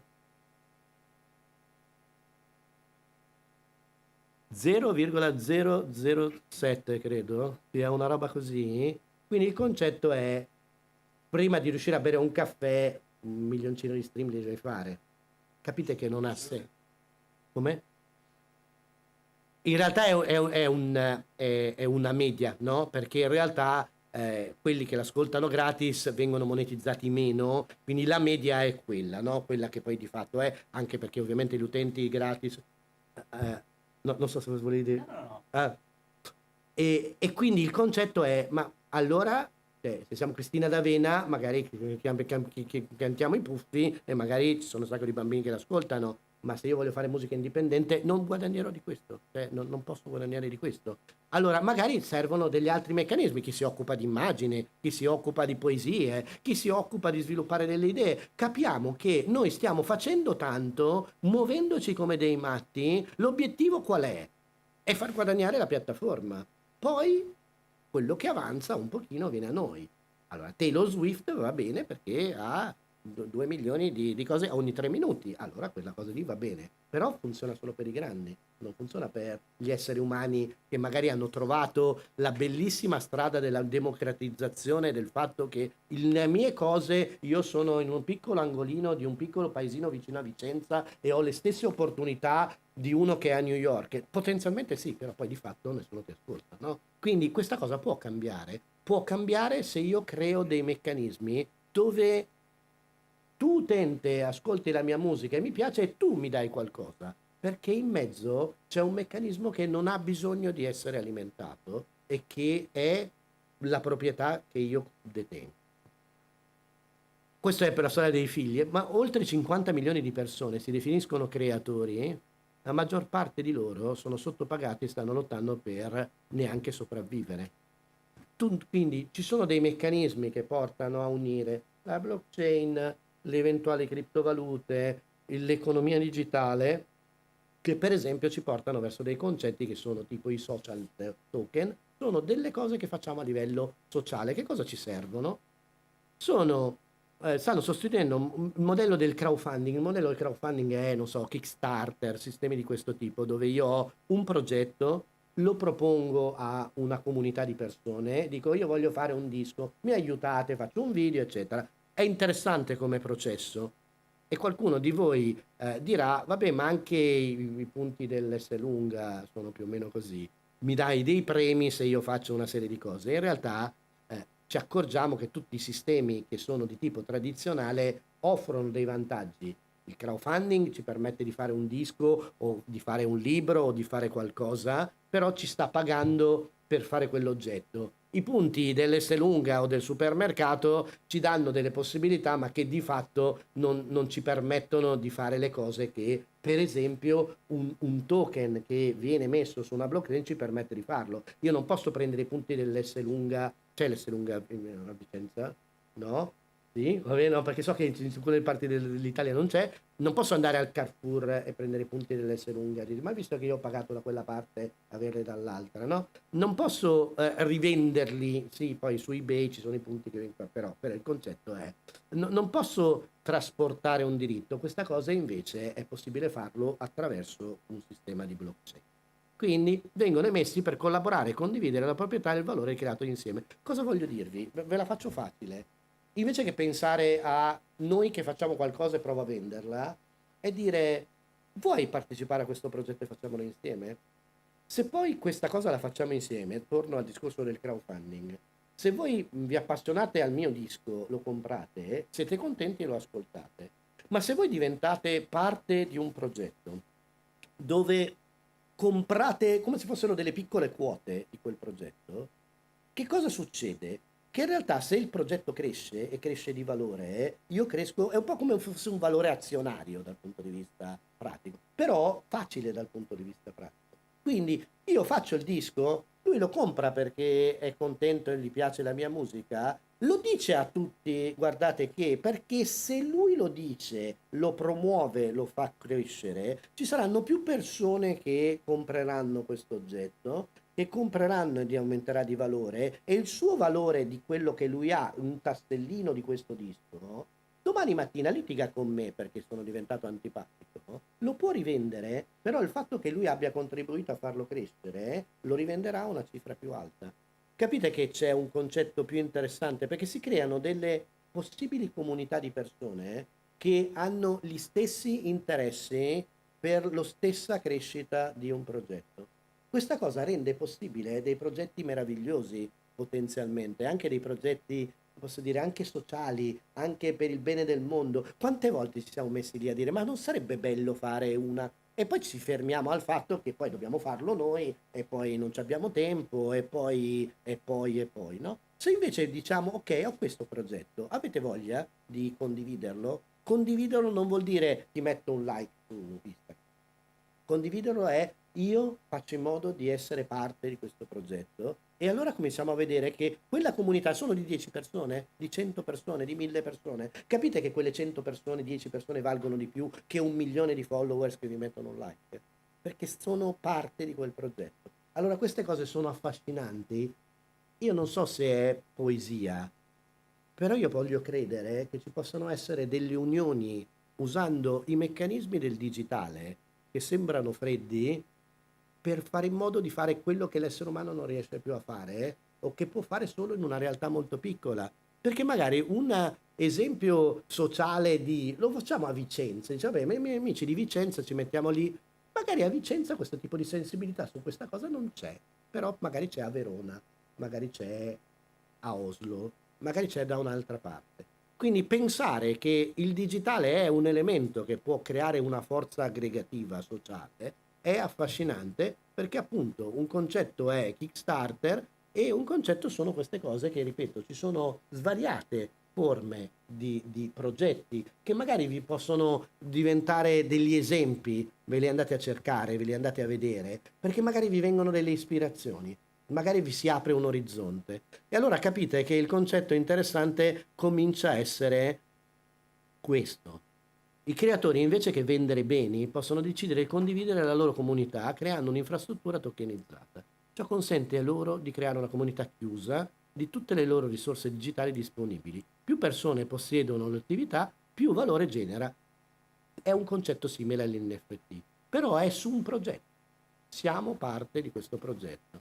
Quindi non produrre per gli algoritmi senza pensare ai numeri, ma alla comunità che supporta e condivide la creatività per una crescita reciproca. Non devo alimentare questa macchina tutti i giorni, 4 volte al giorno, perché se no mi perdo le persone. quelle persone quando vi viene, non so, un attacco di panico, sono a casa vostra a darvi una pacca sulle spalle? Se vi ferite per strada sono lì ad accudirvi? No, non ne frega niente, sono lì al massimo a mettervi un like, per poi avere un like loro, perché ormai è così. Le persone ti commentano le cose perché così tu devi commentare, e se tu non glielo commenti ti tolgono il commento. Io, guardate, se non... Scusate, devo dire, ma che mondo di merda. Cioè, il concetto è che forse questa cosa siamo arrivati a un punto. Quindi, se quasi il 35, cos'è? Il 35% delle generazioni alfa, quelli che sono per alcuni di voi figlioletti o futuri figlioletti, della generazione vuole essere un creatore di contenuti, ma oggi solo l'1% degli youtuber guadagna il corrispondente di un salario minimo. Cioè, l'abbiamo creato, una cosa che sentivo l'altro giorno era, sentite che c'era quegli youtuber che non mi ricordo dove, in Toscana se non sbaglio, hanno noleggiato la Lamborghini ed hanno ammazzato quel bambino. Ok, quanti bambini sono morti nell'ultimo mese perché attraversavano una strada ed è passato un deficiente a troppa velocità e l'ha ucciso? Però il problema è quante notizie sono state pubblicate in prima pagina per 3 giorni. Sapete perché l'hanno pubblicato così? Non perché erano più stupidi degli altri, più assassini degli altri, più Lamborghini degli altri, ma perché c'era scritto che erano degli YouTuber. Cioè, noi creiamo questi valori su questa entità, quando in realtà è tutta una bugia, è tutta una bugia che non può funzionare. E se qualcuno non comincia a dire che forse dobbiamo usare le innovazioni e la tecnologia non più per pensare a come fare miliardari il nostro mondo, ma per cercare di fare del bene, allora forse questo è cominciare a pensare al futuro. Quindi lo so, vi ho detto un sacco di cose, non so se queste cose sono state tutte comprensibili, se io le ho spiegate bene, probabilmente non c'era il tempo. Però quello che volevo trasmettere era cerchiamo di capire che dietro quello che si sente dire c'è qualcosa di sano e qualcosa di costruttivo su cui dobbiamo lavorare per delle aziende che devono trovare il modo per poter crescere, per delle persone, dei professionisti che in questo momento sono schiacciati da un'attività di lavoro che di fatto non lo è, e dalle opportunità che comunque questo mondo ci permette di fare. Perché? Perché possiamo ridurre i costi di passaggio dell'economia, perché possiamo sapere esattamente alle persone a cui stiamo parlando, perché possiamo creare del valore della fidelizzazione. Tutti questi elementi ci stanno creando un qualcosa che è più grande rispetto a quello che stanno scrivendo sui giornali, sui blog, sulle cose, eccetera. Quindi è complicato per me prima di tutto, non è che io ho la palla di cristallo. Però adesso quando passeremo nella seconda parte, magari facciamo 10 minuti di pausa per un caffè che forse ci vuole, quando entriamo nella pratica, cercate di capire che forse si entra in un linguaggio magari che all'inizio sembra più grande di noi, però cominciamo a vedere la lucina lì in fondo. L'obiettivo è, incredibilmente, il mondo digitale ci permette di essere un pochino più umani, perché non siamo umani in questo momento e quindi possiamo solo andare in discesa, o quantomeno è questa la speranza. Va bene, allora iniziamo. Mi presento innanzitutto, sono Edoardo Erlini, Sales Manager di Z-Lab. Da quasi 3 anni navigo in questo mondo della blockchain e oggi sono qui per parlarvi proprio di questo. Quindi andiamo a fare un'analisi un po' più tecnica di cos'è la blockchain, non troppo tecnica, spero, se no vi stendo tutti. E ringrazio innanzitutto Confartigianato e il Digital Innovation Hub per avermi invitato, ovviamente anche tutti i nostri amici che sono qui e Luca perché mi ha tirato la volata. Quindi abbiamo fatto la parte introduttiva, adesso inizia la salita, quindi mi raccomando, interrompetemi ogni qualvolta avete dei dubbi, delle perplessità, perché potrebbe in alcuni frangenti essere particolarmente ripida.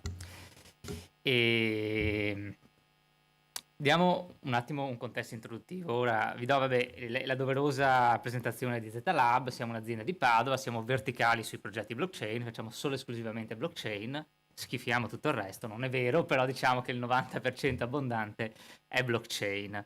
E abbiamo oltre 100 realizzazioni, la maggior parte dei quali per il mondo della tracciabilità. Cosa vuol dire? Vuol dire che andiamo a tracciare quelli che sono i dati di filiera delle aziende. Quindi portiamo spesso le aziende manifatturiere verso una dimensione più digitale. Da qui io vi chiedo, quante rappresentanze di aziende manifatturiere ci sono in questa stanza per capire un po' chi è il pubblico che abbiamo davanti? Non siate timidi, alzate le mani. Quante aziende che fanno qualcosa di fisico ci sono in questa stanza? Ok, quindi la minoranza. Quante che fanno qualcosa di digitale? Siete tutti ultra digitalizzati, allora devo cambiare presentazione adesso. Va bene, no dai, diciamo che quantomeno una buona parte della presentazione sarà utile per tutti, ma vedrete che fisico e digitale iniziano a intrecciarsi. Non ho le slide del digital, ma magari ve le ripesco all'occorrenza. Quindi lavoriamo in svariati settori, ma questo lo andiamo a vedere. Perché lavoriamo in svariati settori? Perché la blockchain è estremamente trasversale. Quindi si può applicare, si applica con i dati. Quindi quello che ci serve sono i dati. Se avete i dati si può lavorare indipendentemente dal vostro settore. Se non avete i dati, beh, inizia a esserci qualche problema. Ci dobbiamo inventare qualcosa di diverso. Ora, partiamo dal contesto. È fondamentale capire qual è il contesto in cui operiamo. Luca in realtà ne ha già parlato estensivamente, quindi la maggior parte degli elementi ce li avete. La cosa fondamentale su cui io volevo porre l'attenzione era proprio quello dell'innovazione. Ora, noi lavoriamo in un contesto di innovazione in cui la blockchain va ad inserirsi, è una delle tecnologie abilitanti e noi dobbiamo capire cos'è per utilizzarla al meglio. Ho iniziato con questa bellissima slide, non so quanti di voi conoscono questa nave. Come si chiama? È l'Amerigo Vespucci, esattamente. L'Amerigo Vespucci è uno splendido vascello della Marina italiana. Alla sua età, ma rimane ancora una delle navi più interessanti per l'addestramento del personale, una delle navi più veloci, sicuramente una delle navi più belle, almeno tra quelle a vela. Qual è il problema dell'Amerigo Vespucci? Il problema di tutte le navi a vela è che serve il vento. E uno dei problemi è l'assenza di vento, ma in questo caso non ce l'abbiamo, perché se possiamo considerare il vento come l'innovazione, siamo pieni, anzi ne abbiamo troppo. Il problema, e qui ho rubato una fase a Seneca, è dove vogliamo andare esattamente. Quindi partiamo da questo concetto, cioè dov'è che la nostra azienda vuole andare? Dobbiamo capire questo prima di tutto, altrimenti navigare i venti dell'innovazione risulta estremamente difficile. Non so se è un caso, ma questo evento si chiama radar. Decisamente non è un caso. Cos'è un radar? Qualcuno di voi è esperto di navigazione? Io no, l'ho letto su Wikipedia. Ma in ogni caso è uno strumento di navigazione il radar. È uno strumento di radiorilevamento. Mi dice in sostanza la posizione di un oggetto, la distanza e la velocità. Questo è quello che dobbiamo fare anche noi per le nostre aziende. Dobbiamo innanzitutto capire dove stiamo andando, dove vogliamo andare, che distanza c'è tra noi e l'innovazione che vogliamo raggiungere, qual è la posizione dell'innovazione e a che velocità andiamo. Questo è fondamentale e l'approccio lo applicheremo oggi anche alla blockchain. Inizio dal contesto perché è un contesto che si evolve molto molto velocemente.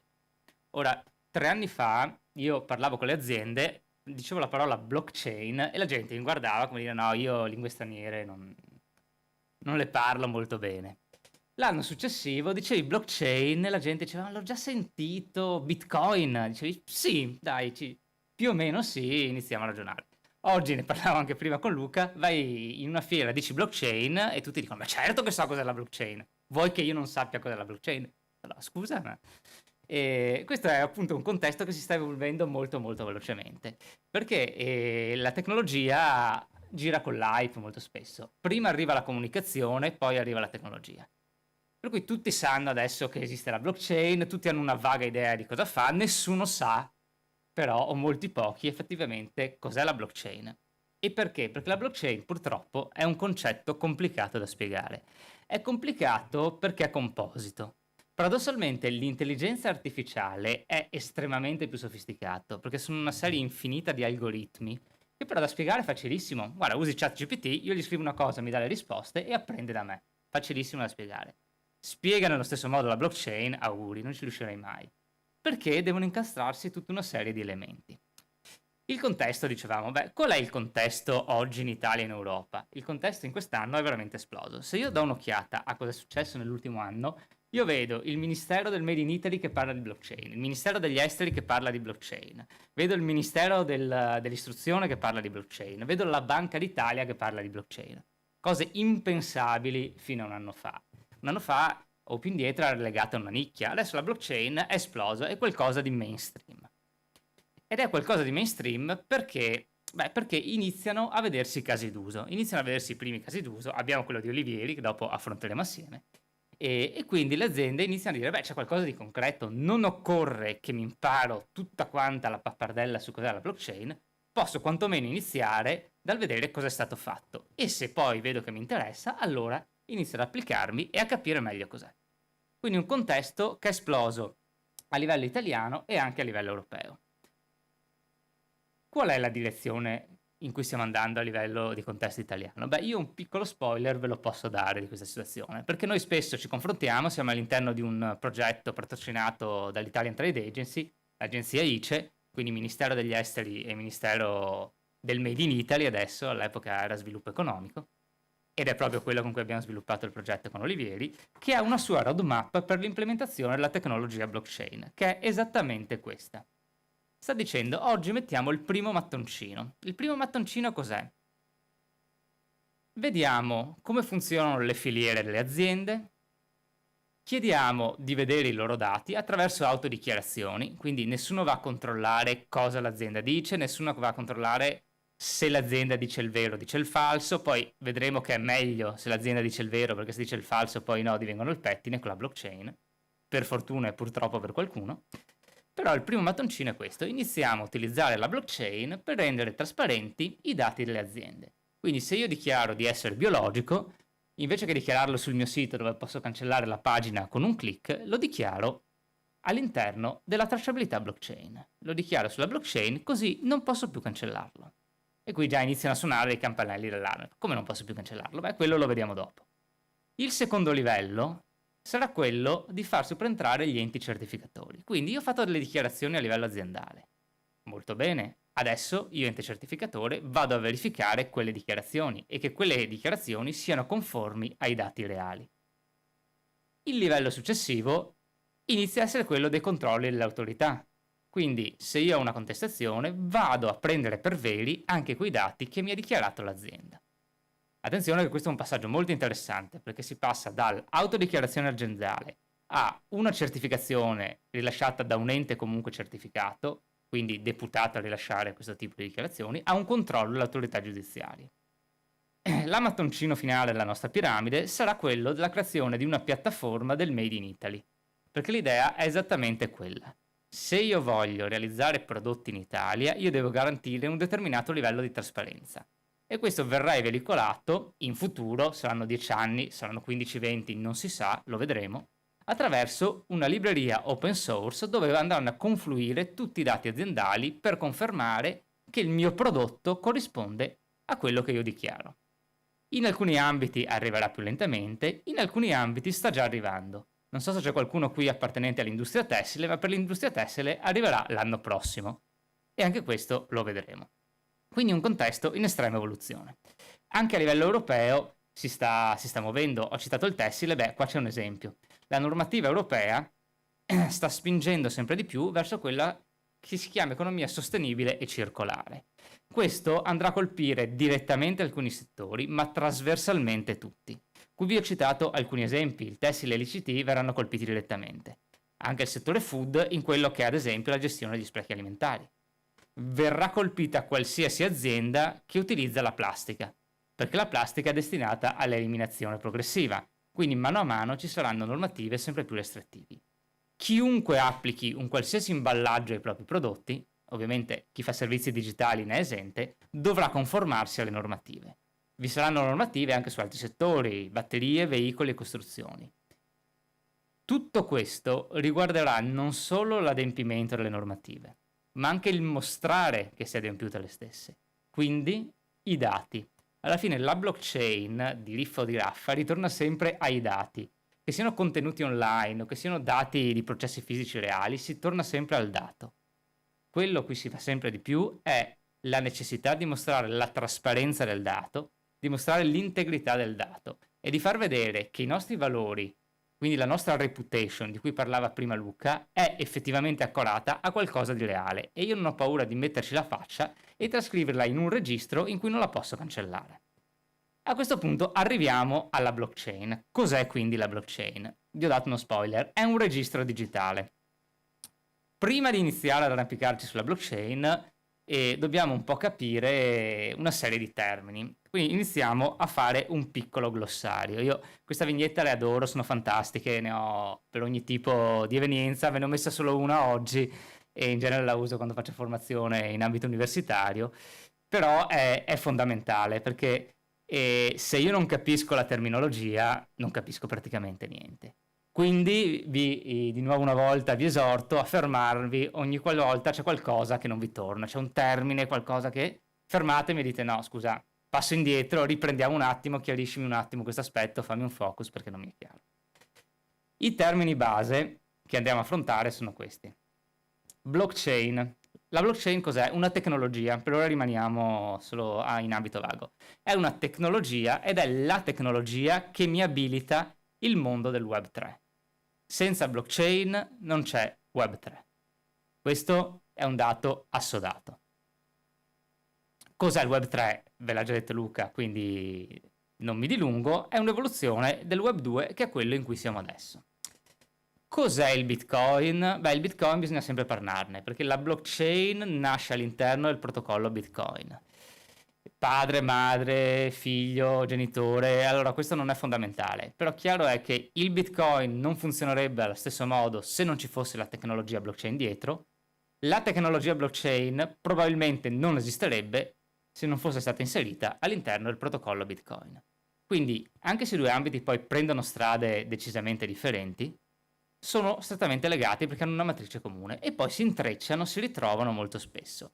Quindi se volete capire cos'è la blockchain, io consiglio sempre di capire anche cos'è Bitcoin.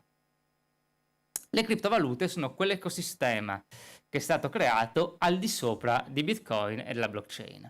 Quindi sono anch'essi degli asset digitali, funzionano ognuno in maniera diversa, hanno delle caratteristiche differenti da Bitcoin. Ogni criptovaluta è un po' differente dall'altra. È vero, esistono schemi Ponzi fatti solamente per rubare soldi alle persone, tantissimi, di una creatività inimmaginabile, tra l'altro. Però c'è anche tanto valore. C'è anche tanto valore perché ogni criptovaluta va a colpire una necessità differente o va verso un target differente. Quindi è un ecosistema estremamente composito. Parleremo più avanti anche di smart contract. Inizialmente avevo lasciato fuori le slide, poi ho sentito che ne parleremo dopo, allora ho detto no, vabbè, allora inseriamole perché è un argomento interessante. E gli smart contract sono dei contratti costruiti sopra la blockchain. Vediamo dopo meglio come funzionano. Anche in questo caso, senza blockchain non hai smart contract. Qual è il grande valore di uno smart contract? L'automazione. Sono dei contratti che funzionano in maniera automatica. E voi direte, vabbè, anche le tabelle Excel funzionano in maniera automatica. Sì, vero, però le tabelle Excel necessitano di avere Office. Gli smart contract non necessitano di un'autorità terza, di un software terzo. Funzionano perché funzionano sulla blockchain senza che nessuno debba autorizzare una transazione, quindi uno spostamento di valore attraverso uno smart contract. Gli NFT invece sono degli asset digitali. Asset digitali sotto forma di token. NFT vuol dire non fungible token. Esistono molti tipi di token. Ci sono dei tipi di token unici, questi sono gli NFT. Possono prendere svariate forme. Poi vi farò vedere cos'è tecnicamente un NFT. Spoiler, sono righe di codice. Cos'è la tokenizzazione? Beh, è quel processo di implementazione dei token registrati su blockchain in cui io vado a sostituire a un determinato bene un equivalente digitale, un gettone, una sua rappresentazione che si chiama token.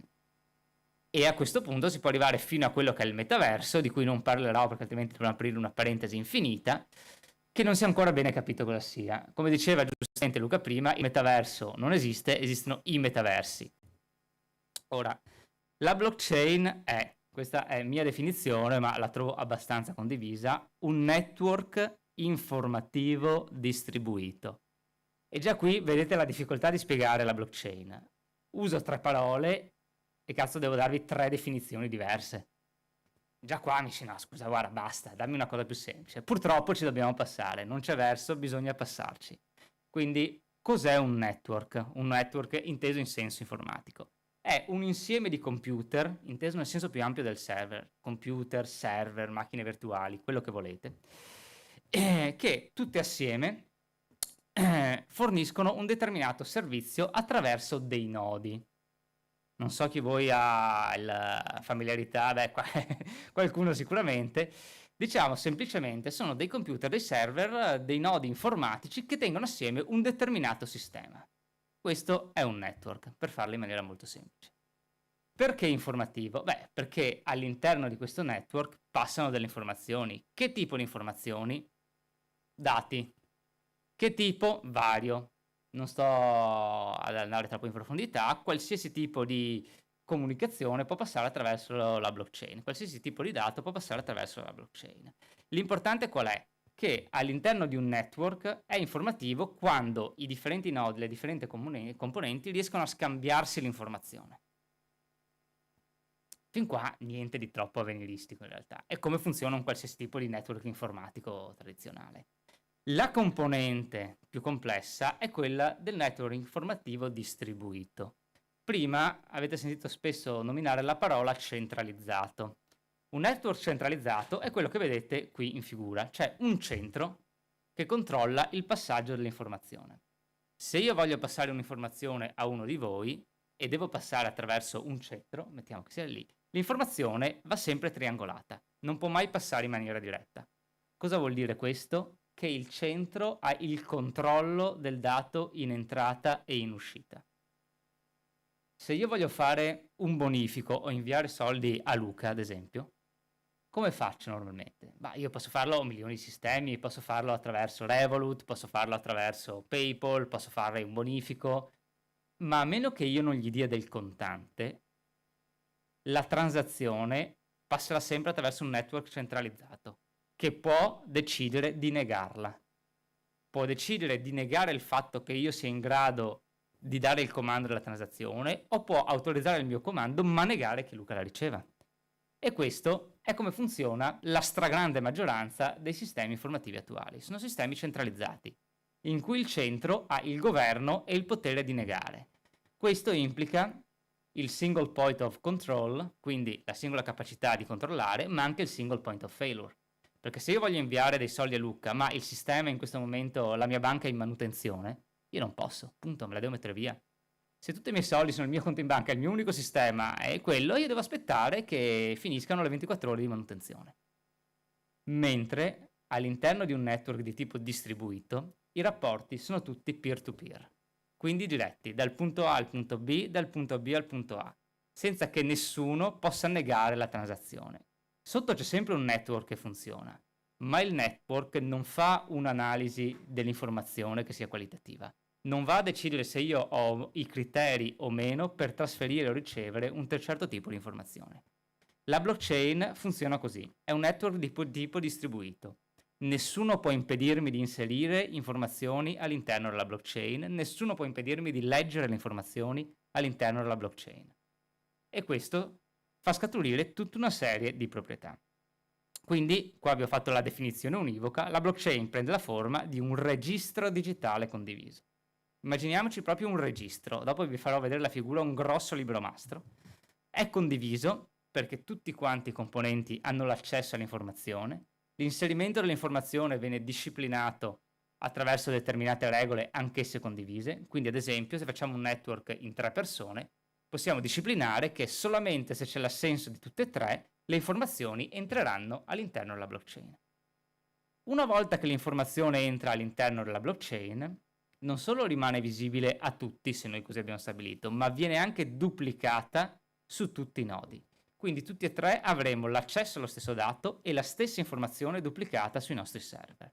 E questo garantisce che qualsiasi tipo di manipolazione sia impossibile, a meno che non vi sia il consenso delle parti. Cioè dobbiamo metterci da tutti quanti d'accordo per fare delle modifiche a livello di protocollo. Questo è il funzionamento della blockchain. Ora proviamo a immaginarcela. Quando mi hanno chiesto di provare a immaginare la blockchain, mi hanno detto: guarda, c'è un pubblico che non capisce nulla di blockchain, fai una cosa semplice, fai una cosa concreta. Ho detto: vabbè, ci penso, io me la sono immaginata così. Quindi avete un grosso registro, abbiamo detto registro digitale, ma immaginarmela come un grosso libro mastro. Chi ha già qualche anno magari conosce come funzionava la contabilità un tempo, la vecchia partita doppia, in cui io scrivevo in questo registro dare e avere, e se facevo un errore mi dicevano mai cancellare, passare un sottile strato di penna e dopo correggere il dato. La blockchain più o meno è la stessa cosa. Io non posso mai cancellare il dato. Posso passare un sottile strato di penna e correggerlo, ma lascerò sempre visibile il dato che era stato scritto prima. In questo senso la blockchain è immodificabile, cioè i dati che inserisco rimarranno lì. Possono essere aggiornati, certo, ma rimarrà sempre visibile la versione precedente. Quindi io scrivo i miei dati su questo registro digitale, dopodiché lo archivio dove? Ma lo archivio in dei registri, in degli scatoloni, in dei folder. Ecco, inizialmente lo metto in dei folder, perché? Perché se io ho informazioni di tipo diverso o più registri che voglio tenere assieme, devono stare nello stesso folder, altrimenti li perdo. La blockchain funziona allo stesso modo, gli stessi tipi di informazioni li metto nello stesso folder e per evitare di perderli, cosa faccio? Ci metto un codice unico che li contraddistingue, che è il codice di hash. Adesso non si vede molto bene in questa immagine, ma è un codice di 24 caratteri che funge da impronta digitale di un determinato tipo di dato di informazione. Quindi io vado a mettere la mia impronta digitale e questo è un codice univoco, nel senso che il modo in cui genero il codice mi darà sempre quel codice da 24 caratteri. Se io modifico anche un singolo pixel di quel documento, un singolo carattere di quell'informazione, metto uno spazio in più, cambia completamente. Il codice di hash cambia completamente. Quindi io ho la garanzia che quando inserisco un'informazione all'interno della blockchain, se io poi vado a farci anche una singola piccola modifica, non avrò mai la stessa impronta digitale, ne avrò una completamente diversa. A questo punto butto i miei folder all'interno dello scatolone, lo sigillo e uso di nuovo il mio codice di hash per garantirne l'integrità. E così funziona la blockchain. L'unica differenza rispetto agli scatoloni è che il dato è sempre visibile, quindi io non posso più aprire lo scatolone, rimane sigillato per sempre, ma io posso sempre vedere quello che ho messo al suo interno. Vi ritrovate un po' in questa definizione di blockchain? Inizia a essere un po' più digeribile? Perfetto. Allora proviamo adesso a fare un altro esperimento. Vi rispiego la blockchain, anzi non ve la rispiego io, ve la faccio rispiegare da quello che è il Ministero degli Esteri e il Ministero del Made in Italy. Questa è la definizione che troviamo all'interno del progetto Trackit. Quindi andiamo sul YouTube e vediamo come ci spiegano la blockchain e vediamo anche qualche differenza tra come ve l'ho spiegata io e come ve la spiegano loro. Esiste per la tua azienda una tecnologia sicura e dalle grandi... Non si vede? Ok, allora facciamo così.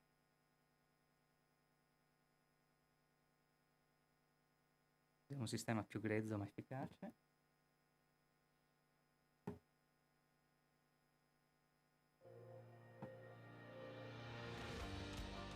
Esiste per la tua azienda una tecnologia sicura e dalle grandi potenzialità.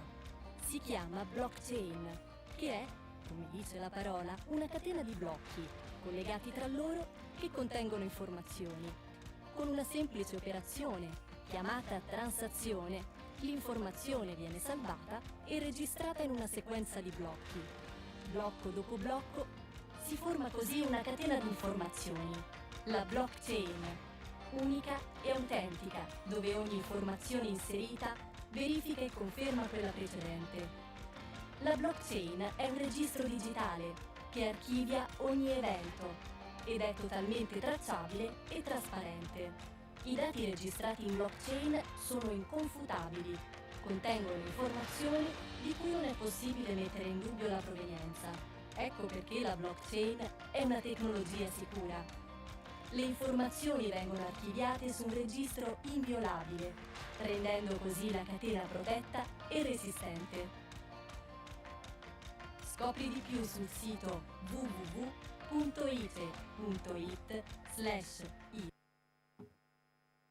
Allora, una definizione di blockchain sicuramente interessante.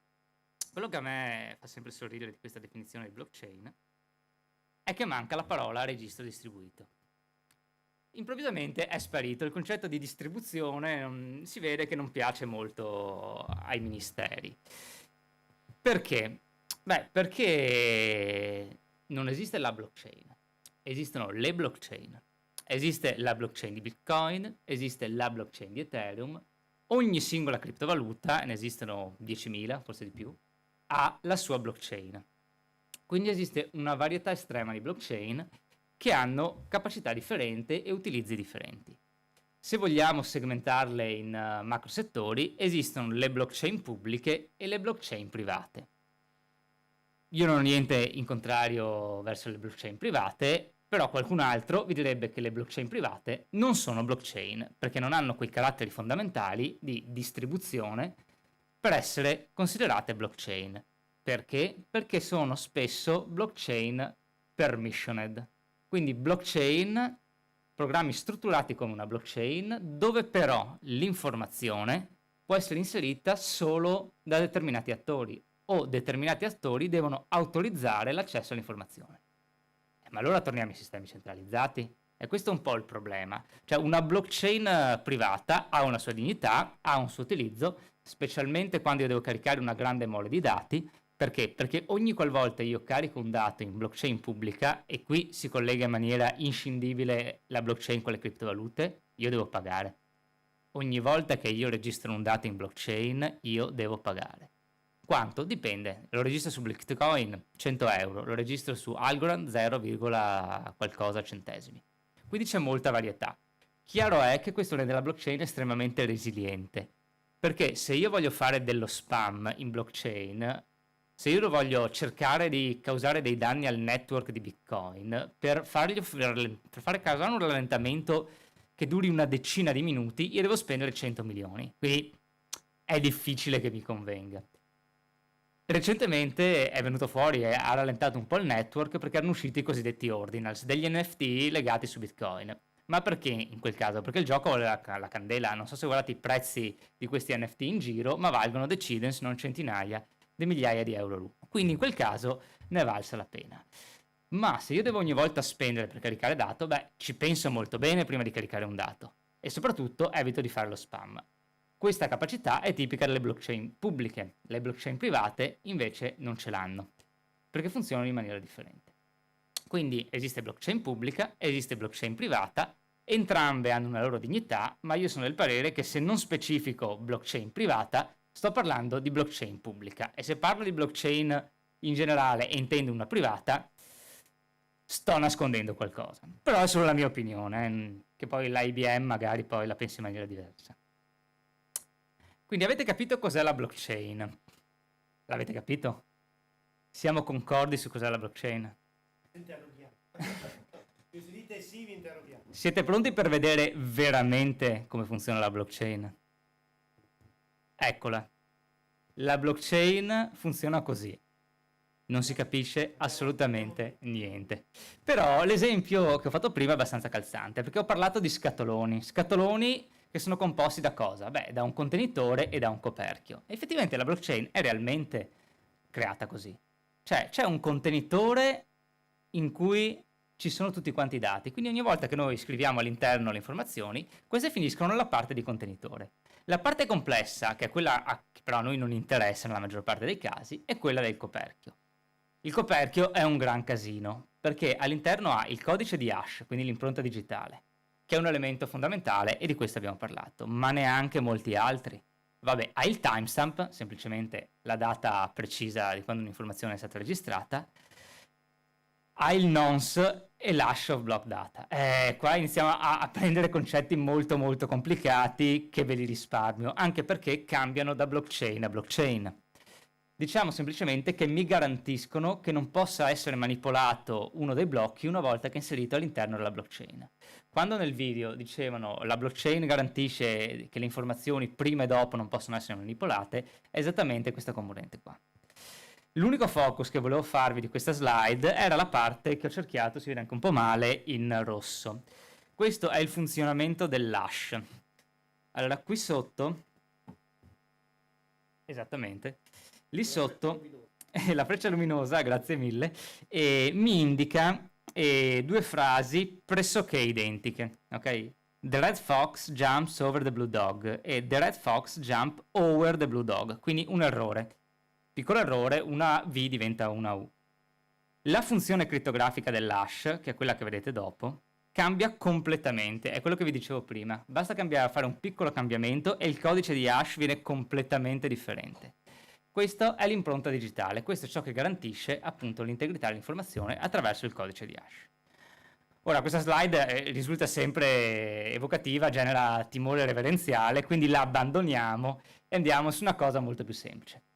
Abbiamo capito cos'è a grandi linee la blockchain tecnicamente, quindi un registro digitale dove io posso registrare dei dati. Una volta che registro i dati, questi risultano immodificabili, trasparenti e mi garantisce anche l'integrità, quindi non manipolabili.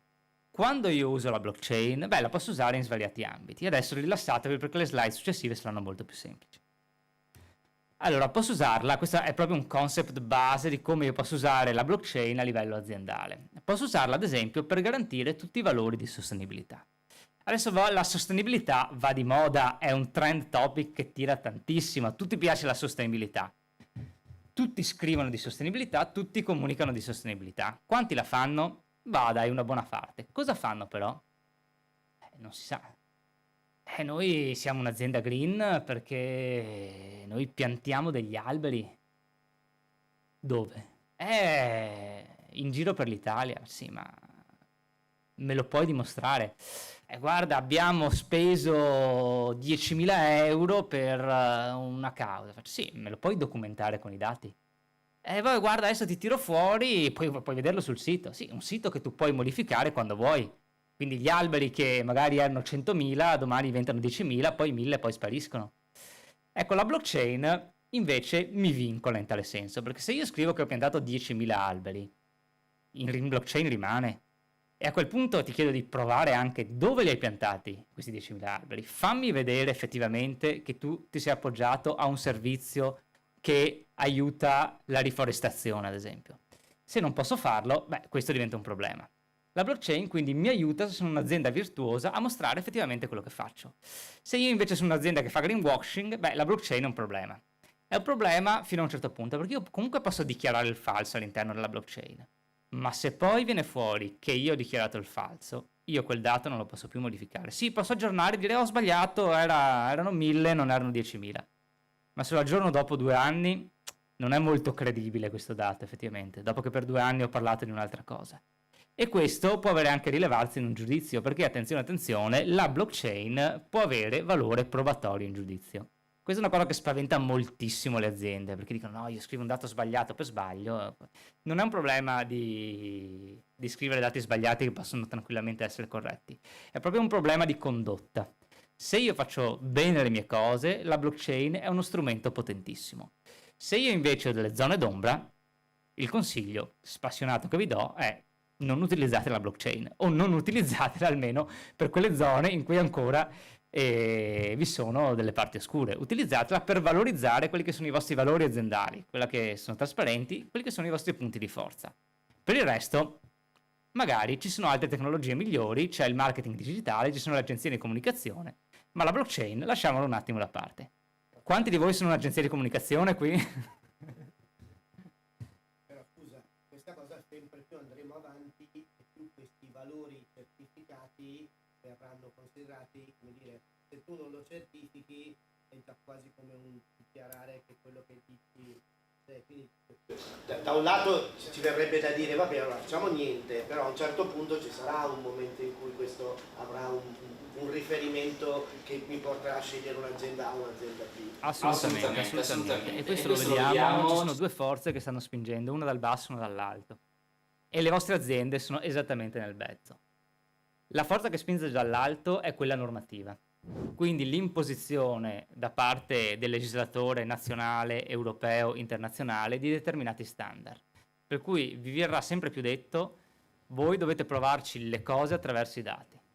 Adesso il tessile è un ambito in cui ne farò un piccolo focus dopo, ma è interessante perché il normatore europeo ha stabilito che dalla fine del 2024 tutte le informazioni, tutte le comunicazioni, tutto il marketing riguardante la sostenibilità che non venga approvato dai dati sarà considerato una forma di comunicazione sleale, quindi sarà perseguibile. Per cui se io dichiaro qualcosa a livello di sostenibilità che non sono in grado di provare coi dati, non dico che non faccio, ma semplicemente che io non sono in grado di provare coi dati, io sarò possibile di concorrenza sleale. Quindi molta attenzione, in arrivo alla fine del 2024 questo, quindi non 2050. Tra un anno ci siamo, poco più. La fiducia, chiaramente la blockchain è fondamentale per generare fiducia. Il rapporto tra blockchain e fiducia è sempre interessante perché la blockchain genera fiducia andando oltre la fiducia. Il motto di Bitcoin è do not trust, verify. Quindi non credere a quello che ti dico, vai a vedere che quello che ti dico è vero. Questa è tutta la filosofia che c'è dietro la blockchain. Chiaramente è più semplice parlare di fiducia, dire la blockchain genera fiducia. La realtà è che la blockchain genera fiducia eliminando la necessità della fiducia. Questa è una cosa fantastica di tutto il mondo del Bitcoin e della blockchain. La comunicazione è fatta malissimo, il design è fatto malissimo perché? Perché è stato pensato da ingegneri informatici e non da esperti di design. Quindi ogni qualvolta noi parliamo di blockchain, e quello è un problema proprio dello spiegarlo, ci sono una serie di semplificazioni che fanno capire di cosa stiamo parlando, ma tecnicamente sono completamente sbagliate. Dopo ne vediamo una di abbastanza clamorosa, anzi ve la dico subito. Quando noi diciamo che le criptovalute sono nei nostri wallet, è falso.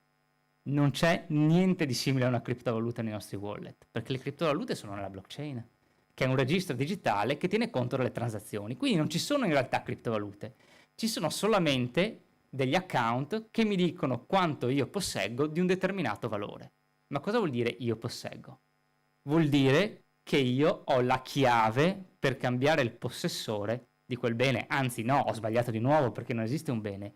Io ho la chiave per trasferire quella parte di accounting che ho sotto il mio wallet in un altro wallet. Dopo lo vediamo meglio con gli NFT. Ma all'interno del mio wallet quello che io ho è solo ed esclusivamente le chiavi per modificare quella piccola porzioncina di blockchain a cui solo io posso accedere. Quindi scrivere 0 sul mio account che magari prima segnava 100 e scrivere 100 in quello di Luca. E quindi capite perché spiegare la blockchain, gli NFT e il Bitcoin è difficile.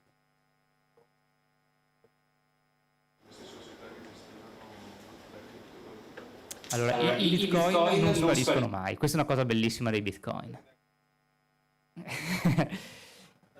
Ecco, questo è il concetto esattamente. Il problema è proprio questo. Cioè, i Bitcoin, se voi volete andare a vedere su bitcoin.org, ci sono tutte le transazioni di Bitcoin, tutto completamente trasparente. Voi potete vedere ogni singola frazione di Bitcoin, da che portafoglio parte fino a che portafoglio arriva.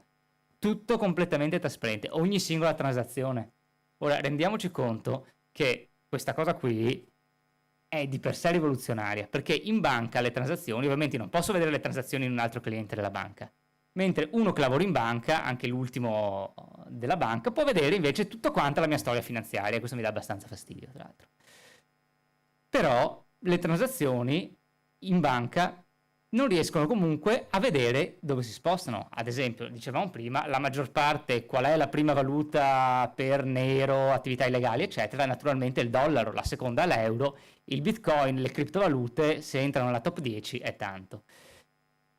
Perché? Qual è il problema? Il problema è che la trasparenza è completa nelle transazioni, cioè io vedo tutte le transazioni dove si spostano. Addirittura Bitcoin funziona in un modo tale che se io voglio trasferire un Bitcoin e mezzo, ad esempio, di nuovo a Luca, diventerà ricchissimo dopo questa pomeriggio. E io nel mio wallet ho 2 Bitcoin, perché la prima volta che volevo acquistare Bitcoin ho 2 Bitcoin. Io posso vedere all'interno della blockchain che ho preso i miei 2 Bitcoin, come se fossero del cash, come se fossero una banconota, come se fossero una banconota. Li ho spezzati generando un Bitcoin e mezzo Bitcoin, ho girato un Bitcoin e mezzo a lui e ho fatto rientrare mezzo Bitcoin a me. Questo completamente trasparente, completamente. Quello che però non sa nessuno è che dietro al wallet ci sia Luca. Si vede solo dal wallet 1 ho spostato al wallet 2, dal wallet A al wallet B. Non so chi c'è dietro. Quindi quando sentiamo parlare di Bitcoin e dire che no, il Bitcoin è completamente opaco. No, il Bitcoin è molto più trasparente di tutto il sistema bancario internazionale, ma molto più trasparente. Quello che però io non so è chi c'è dietro a un determinato account. I bitcoin dove sono? Nella blockchain. Sono rimasti là all'interno della blockchain, visibilissimi, sanno perfettamente a che portafoglio sono associati, ma non sanno chi c'è dietro a quel portafogli. Quindi questo li rende molto più tracciabili di qualsiasi altro sistema, perché se quei bitcoin riemergono all'interno di un circuito, subito un sistema informatico segnala e dice: attenzione, bitcoin provenienti da un furto. Immediatamente beccati.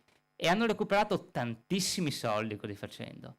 C'è stata tutta una serie di data breach molto famosi legati alle criptovalute, sono stati tracciati e recuperati quando provavano a emergere. Perché? Perché è tutto completamente tracciato e tracciabile, completamente. Ovvio che non sai chi c'è dietro. Quindi magari venivano bloccati, era difficile trasformarli in un'altra valuta, era difficile cambiarli, però quando provavano a emergere li beccavano sempre. Perché non li hanno beccati? Perché non li hanno fatti ancora emergere. Sono lì all'interno della blockchain, visibili a tutti i portafogli che li detiene, nessuno sa chi ci sia dietro. E in questo senso il Bitcoin è privato. Quindi non è opaco, non è oscuro, il Bitcoin è privato. Perché mi consente di scindere quello che è il proprietario della transazione dal valore della transazione stessa. Capite bene che abbiamo un problema però quando i governi vogliono utilizzare le criptovalute. Perché il sistema funziona appunto sulla base dell'anonimato del wallet che c'è dietro. Ma se io inizio a fare il matching tra chi c'è dietro e le transazioni, io ho la visibilità completa di qualunque genere di operazione che voi facciate, di qualsiasi tipo. E ovviamente l'obiettivo è ufficiali come logica. Non è l'obiettivo, è l'obiettivo del governo cinese, ad esempio. Quello di controllare qualsiasi tipo di transazione dei cittadini. E allora torniamo al problema, ma se io non ho nulla da nascondere, qual è il problema? Innanzitutto che qualsiasi componente del governo cinese può vedere le mie transazioni e che qualsiasi componente del governo cinese può decidere che io da domani non transo più. Tac, account bloccato. Ho detto che è tutto trasparente in blockchain, però attenzione, può essere criptato. Quindi io posso inserire un'informazione all'interno della blockchain, ma può essere un'informazione criptata. Quindi visibile da tutti, ma nessuno la può decifrare se non ha la chiave per codificarla. Questo a livello molto molto pratico può essere fatto se io, ad esempio, voglio provare la mia proprietà di un'opera d'arte, torniamo al governo cinese, iconoclasta, che critica, ma non voglio far sapere chi sono io, chi c'è dietro, per cui voglio un doppio livello di sicurezza e cripto anche l'accesso all'informazione. Oppure io sono un'azienda che è interessata a dire che produce con uve della Valpolicella, però non vuole far sapere, ad esempio, chi è il suo fornitore. Quindi inserisco il codice del fornitore all'interno della blockchain, ma vado a criptarlo. Così io dimostro che uso sempre lo stesso fornitore e se tra 2 o 3 anni qualcuno mi contesta e mi dice no, tu hai usato delle uve dalla Romania, io dico no, guarda, è 2 o 3 anni che io utilizzo lo stesso fornitore e è 2 o 3 anni che io registro l'informazione criptata a livello di blockchain. Vado a decriptarla e gli dimostro che il nome era lo stesso che inserisco da 3-4 anni. Questo è un esempio di utilizzo della cifratura all'interno della blockchain. La trasparenza è la proprietà più grande. Se io non vado a criptare, il dato è trasparente. Quindi chiunque può leggere il dato. Se io scrivo un'informazione all'interno del mio sito, la posso cambiare quando voglio. Ma se io la scrivo all'interno del mio sito con un rimando alla blockchain, chiunque può controllare e vedere se io ho modificato qualcosa all'interno della mia pagina.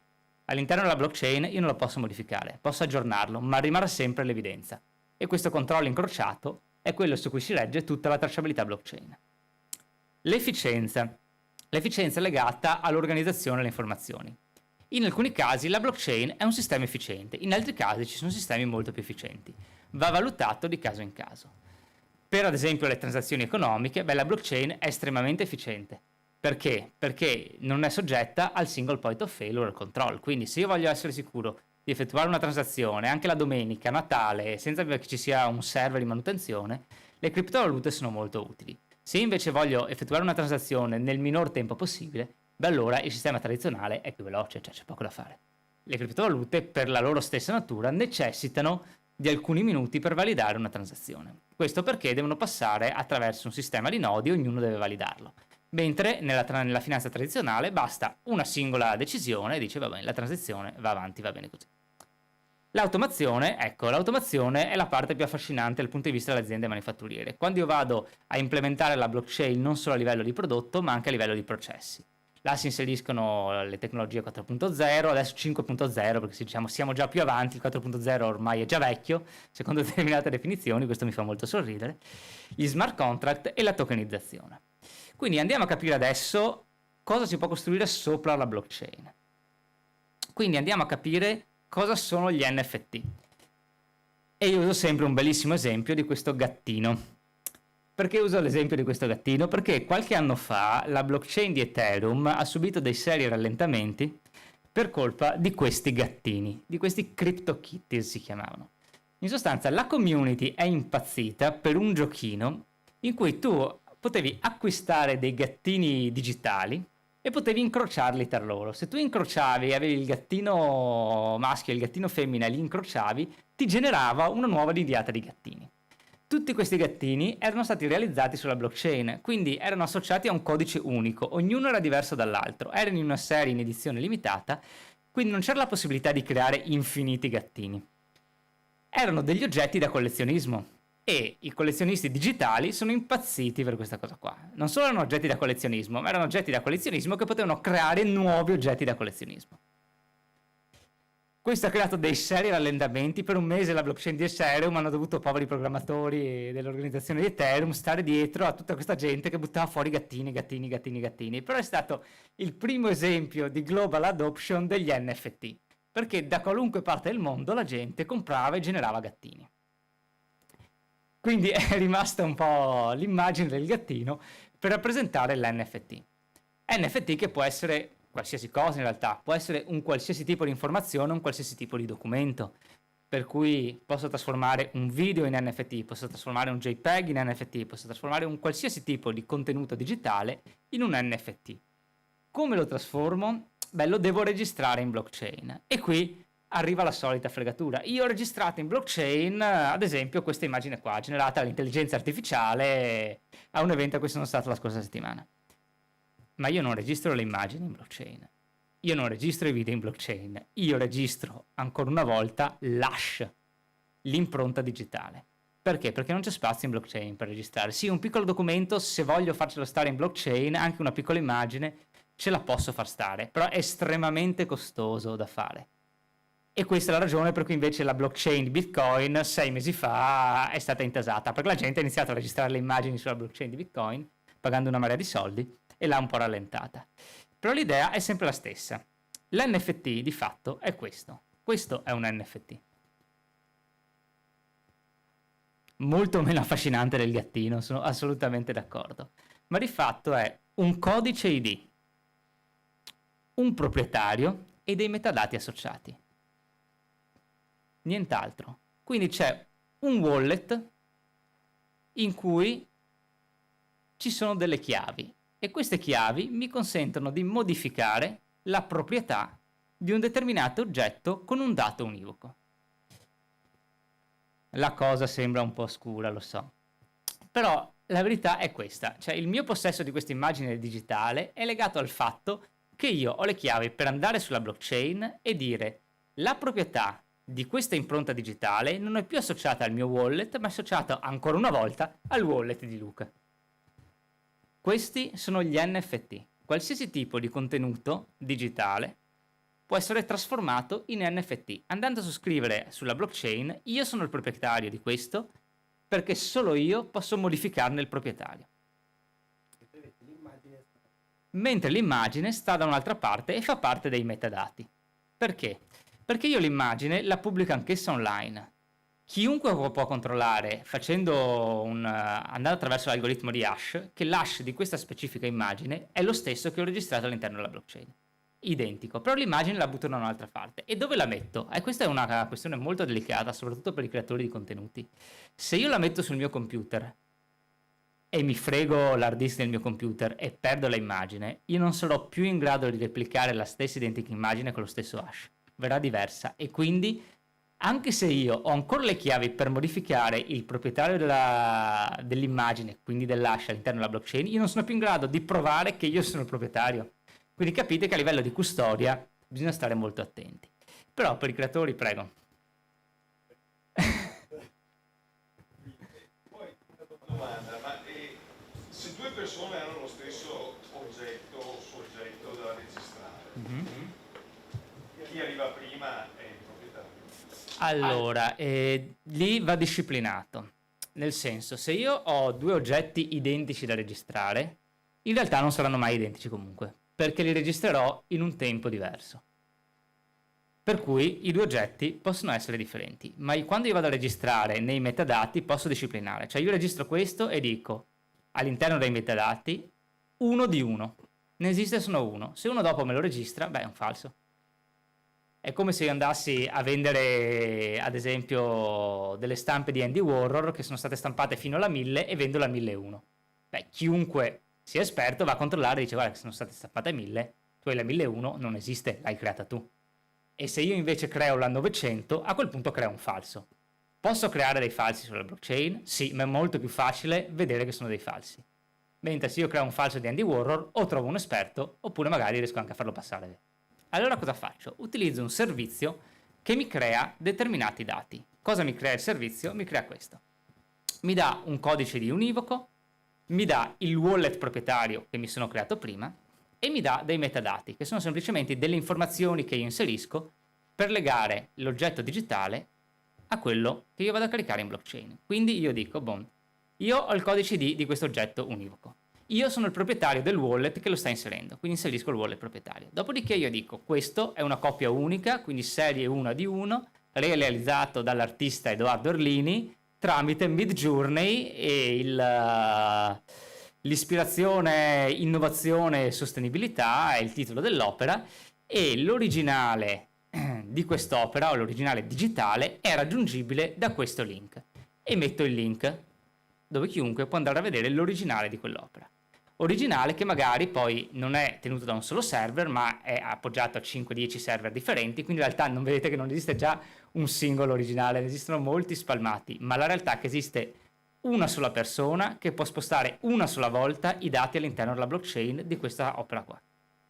E questo è quello che regola tutto il mondo degli NFT, dell'arte digitale e di tutto quello che c'è dietro.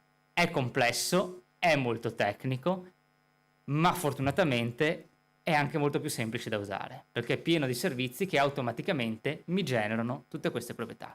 Quindi se io voglio registrare questo, molto semplicemente posso andare su OpenSea, creare il mio account di OpenSea, caricare la mia immagine e fanno tutto loro. Appena uno lo acquista, loro creano, mi danno il wallet, mi danno tutto quanto il codice proprietario, i metadati li inserisco prima, esattamente come si fa oggi per caricare un qualsiasi tipo di contenuto su Instagram piuttosto che qualsiasi altra Vimeo o qualsiasi forma di contenuti digitali. Quindi ci sono effettivamente le piattaforme che fanno da ponte tra Web 2 e Web 3. Io ve l'ho spiegato tecnicamente come funziona, ma se volete utilizzarlo è molto molto più semplice, quindi non vi preoccupate e testatelo pure. Sappiate che però dietro c'è questo tipo di soluzione tecnica. Quelle slide che vi avevo detto sono passato oltre, in realtà mostravano questa cosa qui, quindi non so se tu non lo approfondirai, giusto? Quindi sappiate che tecnicamente è un servizio, ci si iscrive, si dice esattamente quello che ha detto lui, nella pratica ci sono dei campi da compilare e la cosa succede, quindi è molto semplice e non a caso OpenSea è in assoluto la piattaforma più utilizzata per generare degli NFT. Quindi di fatto voi dovete avere l'immagine, sapete qual è il valore che volete dargli dal punto di vista del quanti sono, come si chiama l'opera e i dettagli che vogliamo fare e come compilare una form di fatto. Quindi poi il lavoro tecnico. Un dettaglio che invece volevo chiederti, solo per chiarire, quel link IPFS che in realtà è dove fisicamente è l'immagine, giusto? Sì. Ecco, ma se io domani mattina cambio l'immagine, la blockchain se ne accorge? Allora dipende come io vado a registrare l'immagine. Perché questo è uno dei limiti, no? Diciamo che dovrebbe esserci un server che in qualche modo garantisca. Chiaro, qua c'è il limite è quello di come comunicano dei sistemi Web 2 con dei sistemi Web 3. IPFS, Interplanetary File Sharing, è un sistema per cui io carico un'immagine e ve la semplifico molto, viene distribuita su 10, 20, 50 server differenti, in modo tale che se anche uno va down, tutti gli altri rimangono operativi. In sostanza è quello, per caricare i documenti, per evitare che vengano smarriti, si usano gli IPFS.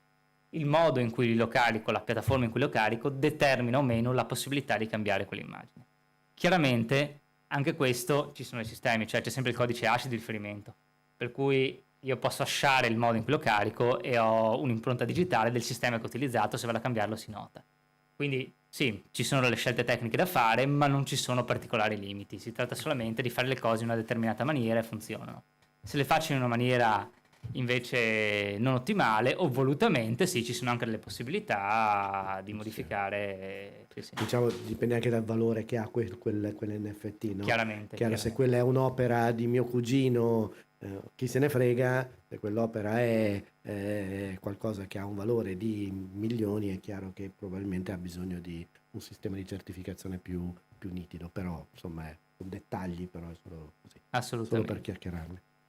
NFT quindi, al di là del dato tecnico che ve l'ho fatto vedere, ma anche se ve lo dimenticate tra 10 minuti e ve lo siete già dimenticato, non è un problema, basta che sappiate che c'è qualcosa dietro. Dove possono essere utilizzati questi NFT? Non fungible token, abbiamo detto. Cosa hanno di particolare gli NFT? Beh, che sono unici perché essendoci l'hash, ogni NFT è diverso da quello che viene prima e da quello che viene dopo. Anche se l'immagine è identica, saranno serializzati, ci sarà un numero 1, un 2 e un 3, se ho 3 immagini uguali. In questo senso sono non fungible, nel senso che non sono scambiabili tra di loro, anche se l'immagine utilizzata è identica, uno è la serie 1, l'altro sarà la serie 2. Numeri seriali, né più né meno. Come potete avere in fabbrica dei pezzi che sono identici ma sono serializzati in maniera diversa perché sono usciti in maniera diversa. Anche così funzionano o possono funzionare gli NFT. In che ambiti possono essere utilizzati? Svariati, qua ve ne ho messi solamente alcuni. L'arte digitale, abbiamo detto, possono essere utilizzati per i prodotti, per tutto ciò che è fashion. Qui ad esempio le edizioni, le serie limitate, pensate ad esempio un paio di scarpe della Nike prodotto solo in 1000 edizioni. Come faccio io a sapere che effettivamente è prodotto in 1000 edizioni? La prova me la dà la blockchain e io so anche quale ho attaccato al suo interno. Può essere utilizzata per licenze e certificazioni. Come faccio a sapere che, ad esempio, un classico documento, io ho il mio classico documento, mi viene rilasciato il mio diploma di laurea, come me lo rilasciano il mio diploma di laurea? Beh, mi danno un foglio fisico e un PDF. Il PDF lo modifico in 10 secondi, credo che se chiedo a mio cugino che ha 10 anni probabilmente trova una soluzione anche in 5. E anche un pezzo di carta è facilissimo da falsificare, ma se io lo trasformo in NFT e lo registro sulla blockchain, beh, a questo punto diventa più complesso. Può essere utilizzato in svariati ambiti per la registrazione documentale, poi vi ho portato degli esempi. Un esempio molto interessante è quello che noi facciamo con Confartigianato a Padova. I diplomi dei corsi di Confartigianato noi li rilasciamo tramite blockchain. Per cui c'è anche questa possibilità. Qual è il vantaggio? Che se io vado a falsificare il diploma cartaceo, avrò comunque sempre la copia originale in IPFS registrata in blockchain che io non posso andare a modificare. E questo mi dà la garanzia che uno effettivamente abbia fatto il corso, quantomeno che il diploma non venga falsificato. I livelli di collezionabili. Collezionabili sono le figurine digitali. I gattini che avete visto, le scimmie che magari avete sentito in giro, sono tutti collezionabili. Sono collezionabili però non sono fisici, sono digitali. Quindi li posso visualizzare sul mio cellulare, li tengo sul mio wallet, anche se sapete che in realtà non stanno nel wallet ma stanno nella blockchain, e così via. Vengono utilizzati molto anche in ambito sport, eccetera, eccetera. Molto spesso non sono però non fungible token, sono token di un altro tipo. E allora andiamo a vedere un attimo effettivamente cos'è un token. Prima ve l'avevo accennato, un token è una rappresentazione. Qual è un esempio di token che voi conoscete molto bene? Quanti di voi hanno la carta di credito collegata al cellulare? La maggior parte di voi hanno la carta di credito collegata al cellulare. In realtà voi non avete la carta di credito sul cellulare, voi avete un token della carta di credito sul cellulare. Quindi una rappresentazione. Il sistema di tokenizzazione è esattamente quello che vedete alle mie spalle. Questo è il sistema di tokenizzazione di una carta di credito, che semplicemente si tratta di trasferire una parte delle informazioni dell'oggetto, che può essere fisico o digitale in questo caso, all'interno di una piattaforma, in modo tale che sia in grado di utilizzarlo. Ma la vostra carta di credito rimane nel portafogli. Per cui utilizzando il token, è vero, qualcuno può, se perdete il cellulare e riesce a entrarvi all'interno del sistema, pagare tramite quello, ma non può avere il possesso della vostra carta. Avrà solamente il possesso del suo token. E questo garantisce tutta una serie di proprietà. Quali proprietà? Beh, lo andiamo a vedere. Andiamo a vedere anche che tipi di token ci sono, perché esistono molti tipi di token. Diciamo che però i principali su cui ci concentriamo sono questi tre. Le slide sono piccole, non so se riuscite a vederle, spero di sì. Allora, differenti tipi di token.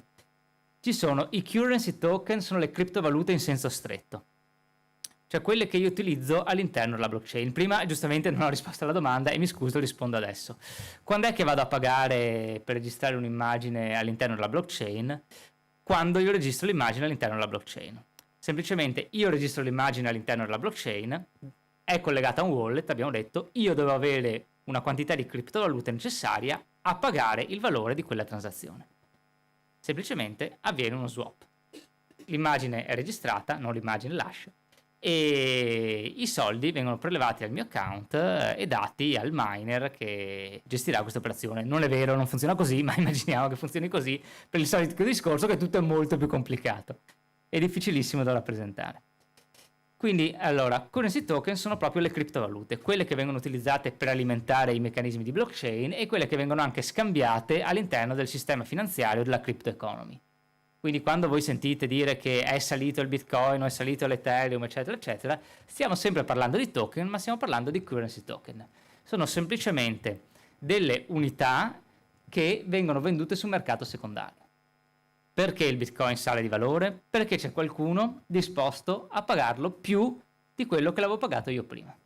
Semplicemente quello, domanda e offerta. In questo caso sale di valore il Bitcoin ed è disposto a pagarli in un controvalore, quindi in dollari ad esempio. Ma di per sé, quando io uso il Bitcoin all'interno dell'ecosistema Bitcoin, il quantitativo è sempre lo stesso. La differenza è che il controvalore aumenta o diminuisce. Il controvalore su un mercato secondario che è quello dello scambio tra Bitcoin, euro e dollaro o altre valute fiat. I currency token li lasciamo da parte, adesso non ci interessano tanto. I currency token ci interessano soprattutto perché sono l'unità di misura attraverso cui io pago le transazioni all'interno della blockchain. Quando noi facciamo i progetti è una cosa di cui ci occupiamo direttamente noi. Per cui il nostro cliente non ha un suo wallet, non gestisce direttamente questa cosa, la gestiamo noi, perché andrebbe a essere abbastanza complicato. Si tratta solamente di pagare qualche centesimo per registrare dei dati all'interno della blockchain. I token invece che a noi interessano molto sono gli utility token. Cos'è un utility token? Beh, è sempre un token registrato all'interno della blockchain con il sistema che avete visto prima, però è legato a determinate proprietà. Ad esempio, prendiamo una squadra di calcio, tipo il Vicenza Calcio decide di fare dei fan token. Quindi sono delle immagini digitali. A chiunque abbia l'abbonamento, oltre all'abbonamento fisico, io gli do anche l'abbonamento digitale sotto forma di abbonamento fan token.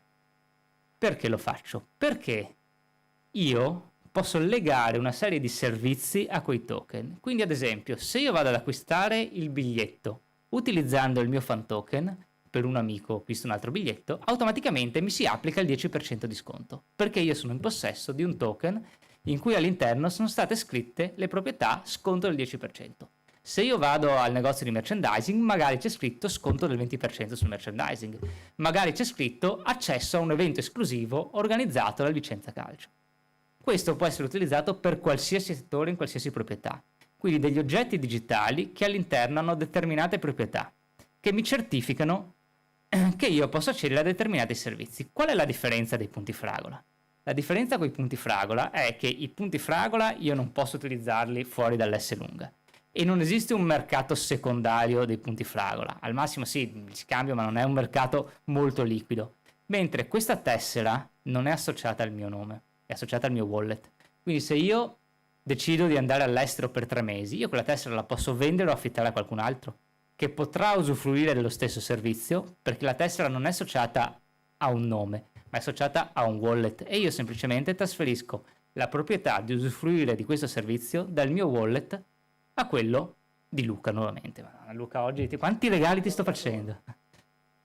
Questo abilita una quantità incredibile di servizi digitali, per cui chi di voi lavora nel mondo dei servizi digitali deve assolutamente dare un'occhiata a quelli che sono i fan token, perché ci sono innumerevoli possibilità. Certo. Ma Luca come fa a sapere che tu stai offrendo questo servizio o tu puoi sapere che qualcuno è disposto a comprarlo? Qual è il meccanismo?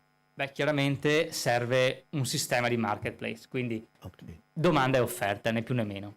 Ok. Io ho questo servizio, faccio sapere che ce l'ho, trovo qualcuno che è interessato, né più né Quindi meno in che nel mondo termini di tradizionale. anche comunicazione, di marketing, io devo capire che questo è un bene che poi devo in qualche modo comunicare o far sapere o integrare all'interno di qualche realtà che permetta di avvicinare persone che sono interessate e così. Certamente, certamente. Anche ad esempio pensate a dei biglietti di un concerto, c'era recentemente, credo fosse il Sonar a Barcellona o il Primavera Sound, avevano collegato, tu potevi o prenderti il biglietto normale o potevi prenderti il biglietto sotto forma di utility token. Il biglietto sotto forma di utility token aveva in più la garanzia che ti regalavano una birra e avevi degli sconti su determinato merchandising. Tu potevi entrare normalmente o potevi entrare con l'utility token. Qual è il vantaggio? Che se io poi non posso andare al concerto, non posso andare all'evento, io posso vendere l'utility token ed è molto più facile che vendere il biglietto normale, perché lo vendo con un semplice click. Una transazione in tutto il mondo, mentre il biglietto fisico dovrei spedirlo. Ovvio, posso spedire il PDF, però il rischio qual è? È che io lo vado a falsificare, magari lo duplico, entro prima e frego qualcuno. Con la blockchain questo invece non accade. Quando io cedo c'è un trasferimento che non è più reversibile. Quindi una volta che io lo cedo a Luca, io non ho più la possibilità di utilizzarlo, la può utilizzare solamente lui. E questo mi abilita una serie di possibilità dal punto di vista digitale. L'altra categoria di token a cui dobbiamo guardare sono i security token. Qual è la differenza?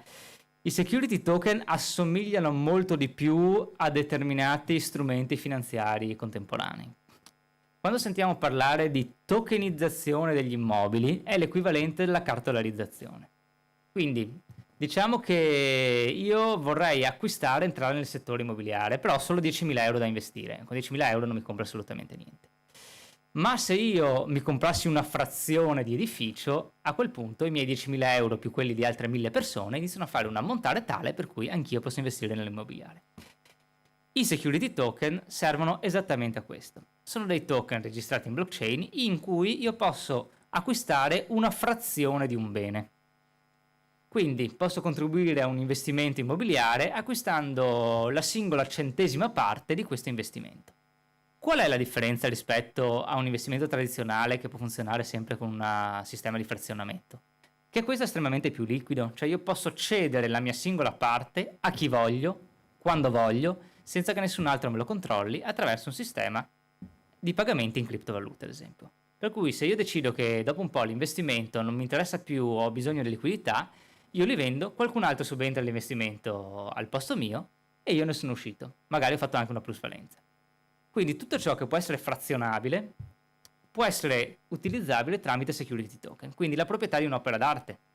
Ad esempio, c'è stato un caso abbastanza clamoroso di Damien Hirst. Damien Hirst ha tokenizzato, ha preso un'opera d'arte gigantesca, larga non so quante volte quella parete, l'ha tagliata fisicamente e ci ha associato a ciascuna parte un singolo token. Damien Hirst poi è andato anche oltre e ha detto: sapete cosa c'è? Potete decidere, potete acquistare la mia opera d'arte, io ci ho provato, purtroppo funzionava a lotteria, non ci sono riuscito, costava $1.000-2.000. Dopodiché potete scegliere se tenervi o la copia fisica o l'NFT dell'opera d'arte, di quella porzione, dell'1 su 1000, del 2 su 1000 che andate ad acquistare. Dopodiché, tra un anno voi mi dite: volete tenervi quella fisica? Perfetto, io distruggo quella digitale. Volete tenervi quella digitale? Io distruggo quella fisica. È stato un esperimento molto interessante perché è venuto fuori che metà delle persone si è tenuto un Damien Hirst fisico. Dici, caspita, lo appendo in casa, un quadro di uno degli artisti più quotati al mondo, ma una metà si è tenuto il digitale perché? Perché è più innovativo e perché è più liquido, più facile da dividere e soprattutto più facile da appropriarne la proprietà. Ed è stato un esperimento sociologico interessante. La stessa cosa può essere fatta per i diritti di una canzone, per i diritti di una proprietà intellettuale di qualsiasi tipo, ad esempio. Io posso frazionarla per dare il godimento. Prima parlavamo ad esempio di crowdfunding e di Kickstarter. Io potrei fare una piattaforma di crowdfunding basata sulla tokenizzazione in cui se io do una determinata cifra divento proprietario di 1/1000 dei diritti di sfruttamento di quell'opera. Quindi ogni volta che qualcuno paga $0,007 per utilizzare Spotify, io prenderò 1/1000 di quel valore, che detto così non suona molto interessante, ma chiaramente applicato ad altri settori lo è, o moltiplicato per un numero n di volte lo inizia a diventare. E tutto questo avviene automaticamente per tramite degli smart contract.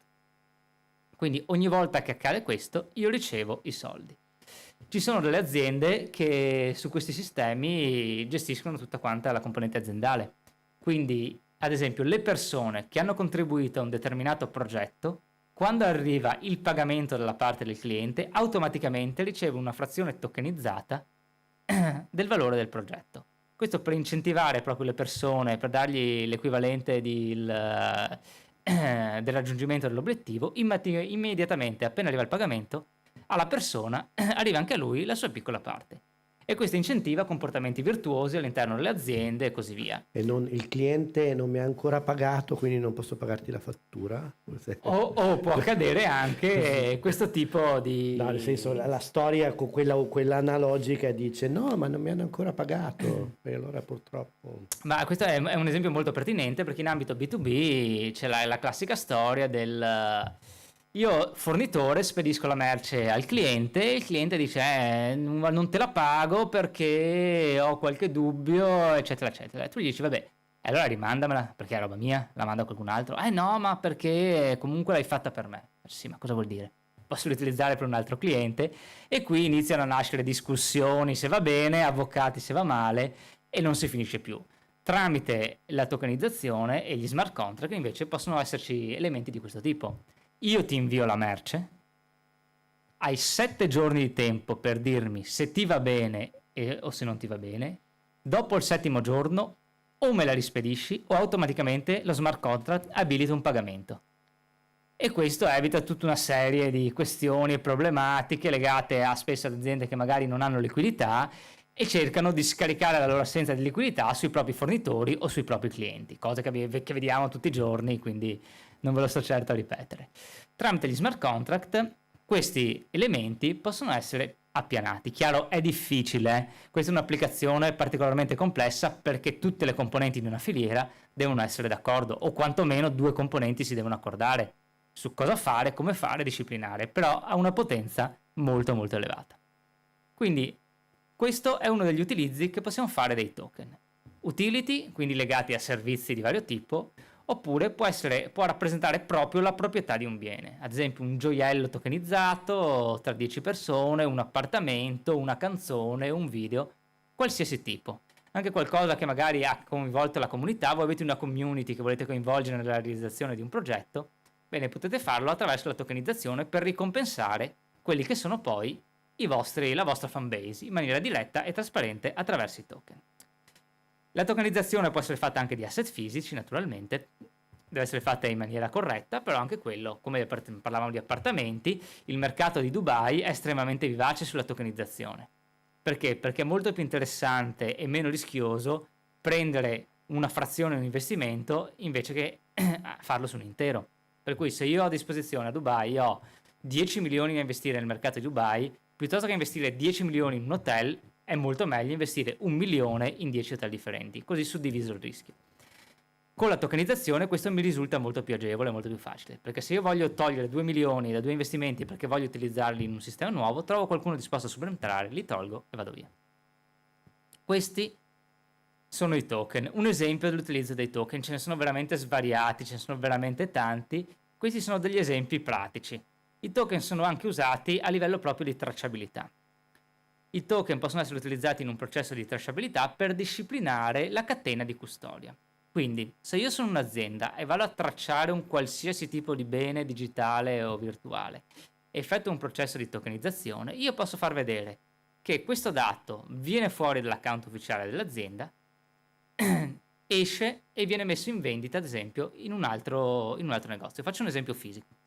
Questa camicia, io sono produttore di questa camicia, posso registrare sulla blockchain il fatto che questa camicia è uscita dal mio stabilimento di Padova ed è in vendita in un negozio a Vicenza, e il consumatore che utilizza un sistema di acquisto legato alla blockchain potrà vedere effettivamente che è uscita dalla fabbrica quel giorno lì, che ha quelle determinate proprietà legate e che è stata venduta in quel negozio lì.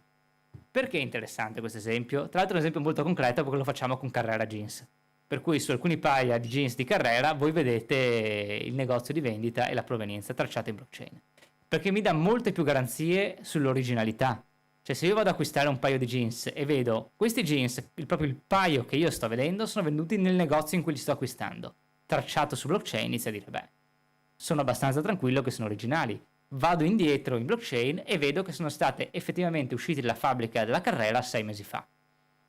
Questo mi dà grandi proprietà in ambito di autenticazione e quindi anche di anticontraffazione. perché il punto dove molte aziende vogliono arrivare è trovare un modo per proteggere i dati. Dopodiché vi farò un esempio di un'azienda, tra l'altro di Vicenza, purtroppo non sono riusciti a venire, ho provato a cercarli ma erano strapieni questa settimana, che sul parquet ha fatto un sistema di anticontraffazione perché avevano problemi legati al mercato cinese. E a dirglielo è stato proprio il distributore cinese. Perché mi ha detto, guarda, c'è gente che mi arriva dicendomi il mio parquet si è rovinato, venitemelo a sostituirlo. Io lo guardo e dico, ma non è nostro. No, ma il packaging è lo stesso, c'è il vostro nome. Sì, ma non te l'ho venuto io. Era contraffatto, avevano problemi di lamentele di clienti e quindi anche un danno reputazionale. Dopo lo andiamo a vedere perché è Scusami, sicuramente ma molto il interessante. cliente come può accedere a questo dato? Dopo ve lo vediamo faccio vedere dopo. Ok, sì, ok, proprio ok. fisicamente, no, digitalmente, come può accadere. Facciamo un attimo una pausa e respiriamo. Una marea di informazioni, non tutte saranno chiare, è inevitabile. Se avete delle altre domande, facciamole, altrimenti passiamo alla fase successiva. Non vi preoccupate se ci sono degli elementi non chiari, cioè assolutamente normale, vi ho sovraccaricato di informazioni molto complesse. L'importante è iniziare ad avere un'idea di come funziona questo nuovo mondo del Web 3. Quindi l'idea che io entro tramite un wallet, l'idea che io registro dati, l'idea che io quei dati là li posso garantire attraverso la blockchain, li posso rendere trasparenti, posso proteggere i miei beni collegandoci i nostri dati, che siano beni fisici, che siano dei beni digitali, che siano oggetti o che siano processi aziendali, che devo garantire attraverso una filiera.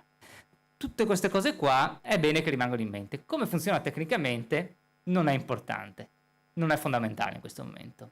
Vi ho dato una panoramica, sapete che se qualcuno vi dice io ho delle criptovalute o degli NFT nel mio telefono, voi ridete e dice no, sono sulla blockchain, anzi tu hai solamente l'hash registrato sulla blockchain e le chiavi nel tuo wallet. E probabilmente vi guarderà con due occhi così e vi farete una grassa risata. Adesso ci Scusa, spostiamo. solo una cosa, la cosa interessante comunque non è solo modificare o includere qualcosa su qualcosa che già esiste. La cosa interessante è inventarsi cose nuove. Cioè l'idea che possano nascere nuovi servizi, nuovi prodotti, nuove relazioni, nuovo modo per competere sul mercato, è più interessante inventare cose nuove che modificare cose che abbiamo già.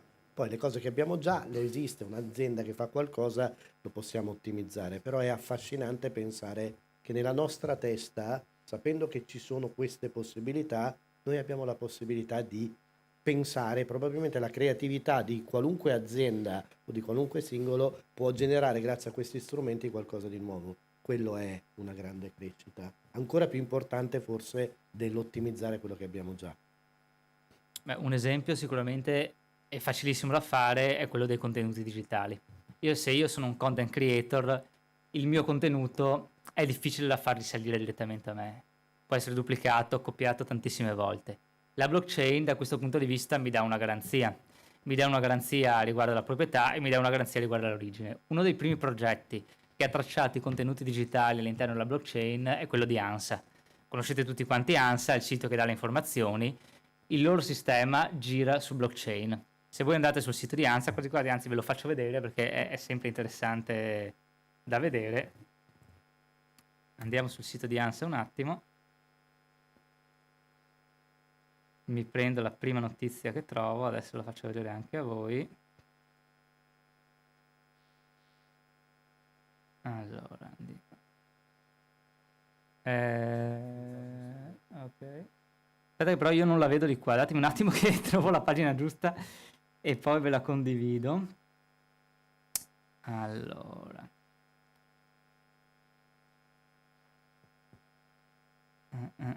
Dove l'hanno nascosto? Il testamento di Berlusconi. Notizia decisamente interessante. Allora, perché me l'hanno spostato.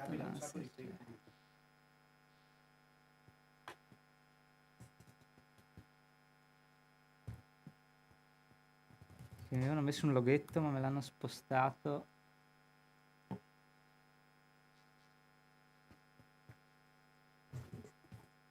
Ok.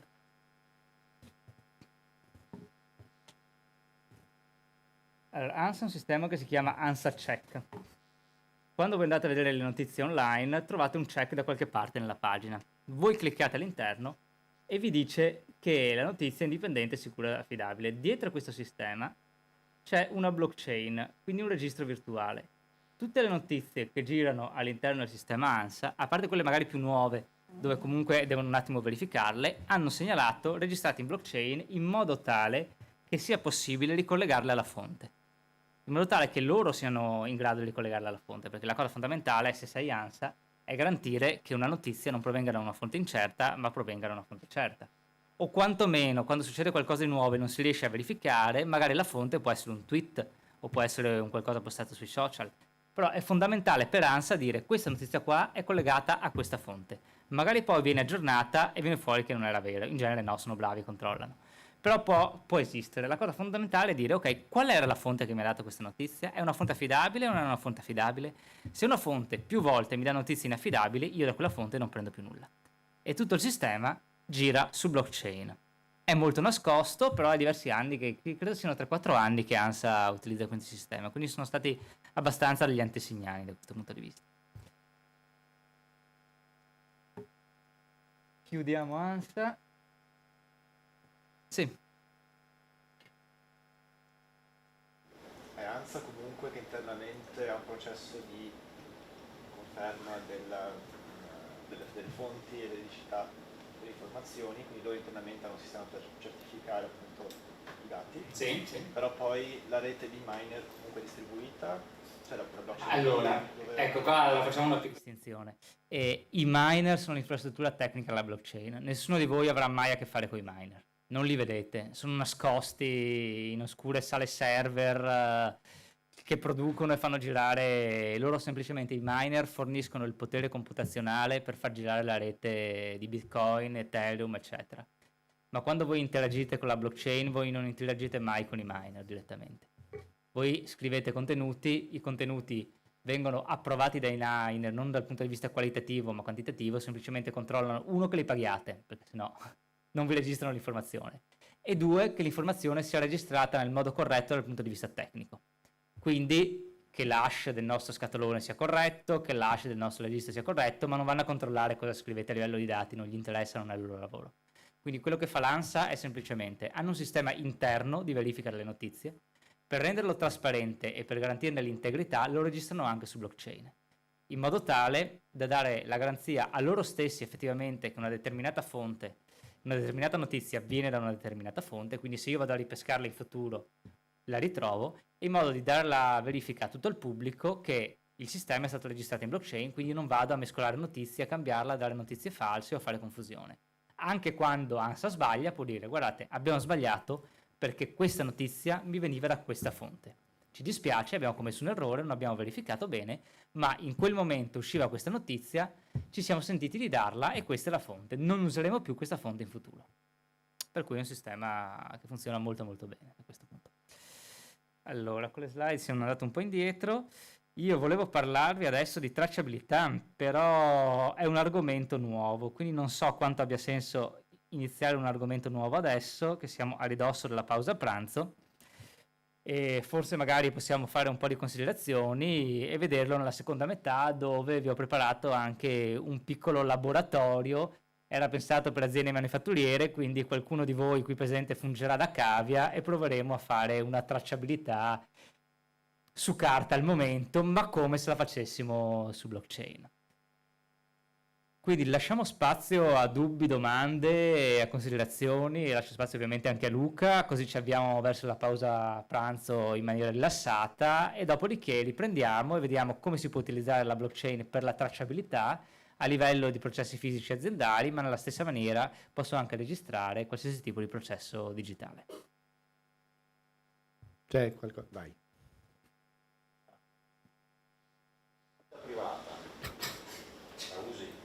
Certo. Scusami, la domanda. Nella tua vita privata quanto usi la blockchain? Allora, gli utilizzi sono principalmente la registrazione del patrimonio intellettuale, quindi la registrazione, ad esempio, delle slide, molto semplicemente sulla blockchain, è una cosa che si utilizza.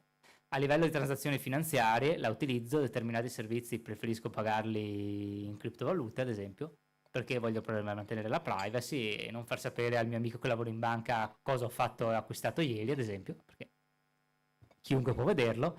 E questi sono i due utilizzi principali, e poi ovviamente dal punto di vista di lavoro, quindi tutto quello che noi facciamo passa attraverso la blockchain. Quindi la condivisione delle informazioni e dei dati, questo è l'utilizzo principale che io faccio sulla blockchain. Anche poi questioni di svago, ad esempio per andare a vedere i concerti, se c'è la possibilità di acquistare un fan token al posto di acquistare un biglietto normale, preferisco acquistare il fan token perché mi dà un valore addizionale, perché lo posso rivendere più facilmente, perché mi dà una serie di servizi.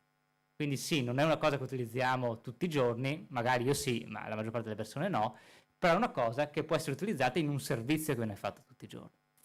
Per cui è parecchio più concreto di quanto sembra. Tipo, io ANSA la uso spesso per le notizie, preferisco leggere ANSA e il Post rispetto a tutto il resto della stampa, quindi in questo senso, anche senza saperlo, la utilizzo ogni giorno, perché questa è una cosa interessante della blockchain, non sempre sappiamo che la utilizziamo, perché ad esempio ANSA non ha pubblicizzato molto questa cosa, l'ha lasciata un po' sottotono, un po' nascosta. La utilizza ad esempio non mi viene in mente, il New York Times utilizzava un sistema simile alla blockchain, adesso utilizza un sistema di blockchain per garantire il contenuto dei propri giornali. Tutti i lettori del New York Times non vanno a controllare quel codicino in piccolo che in realtà è un hash che viene collegato alla blockchain, non se ne rende neanche conto. Però si iniziano a utilizzare all'interno della società, iniziano a entrare in maniera sotterranea. Noi lo utilizziamo, e lo vedremo dopo, per fare le etichette digitali del prodotto. Quindi il classico QR code, e invece che andare a vedere il sito aziendale, vado a vedere una landing page collegata alla blockchain. Quanti se ne accorgono? Se ne accorgono proprio, lo mettiamo bello in grosso. Però potenzialmente tutta la gente potrebbe navigare tranquillamente senza sapere che quei dati corrispondono a dei dati associati alla blockchain. Quindi la blockchain entra in maniera sotterranea all'interno della società. Ed entra in maniera sotterranea anche perché quello che manca ad oggi per una mass adoption è l'infrastruttura. Cioè la blockchain, il Web 3 sta passando attraverso le infrastrutture del Web 2.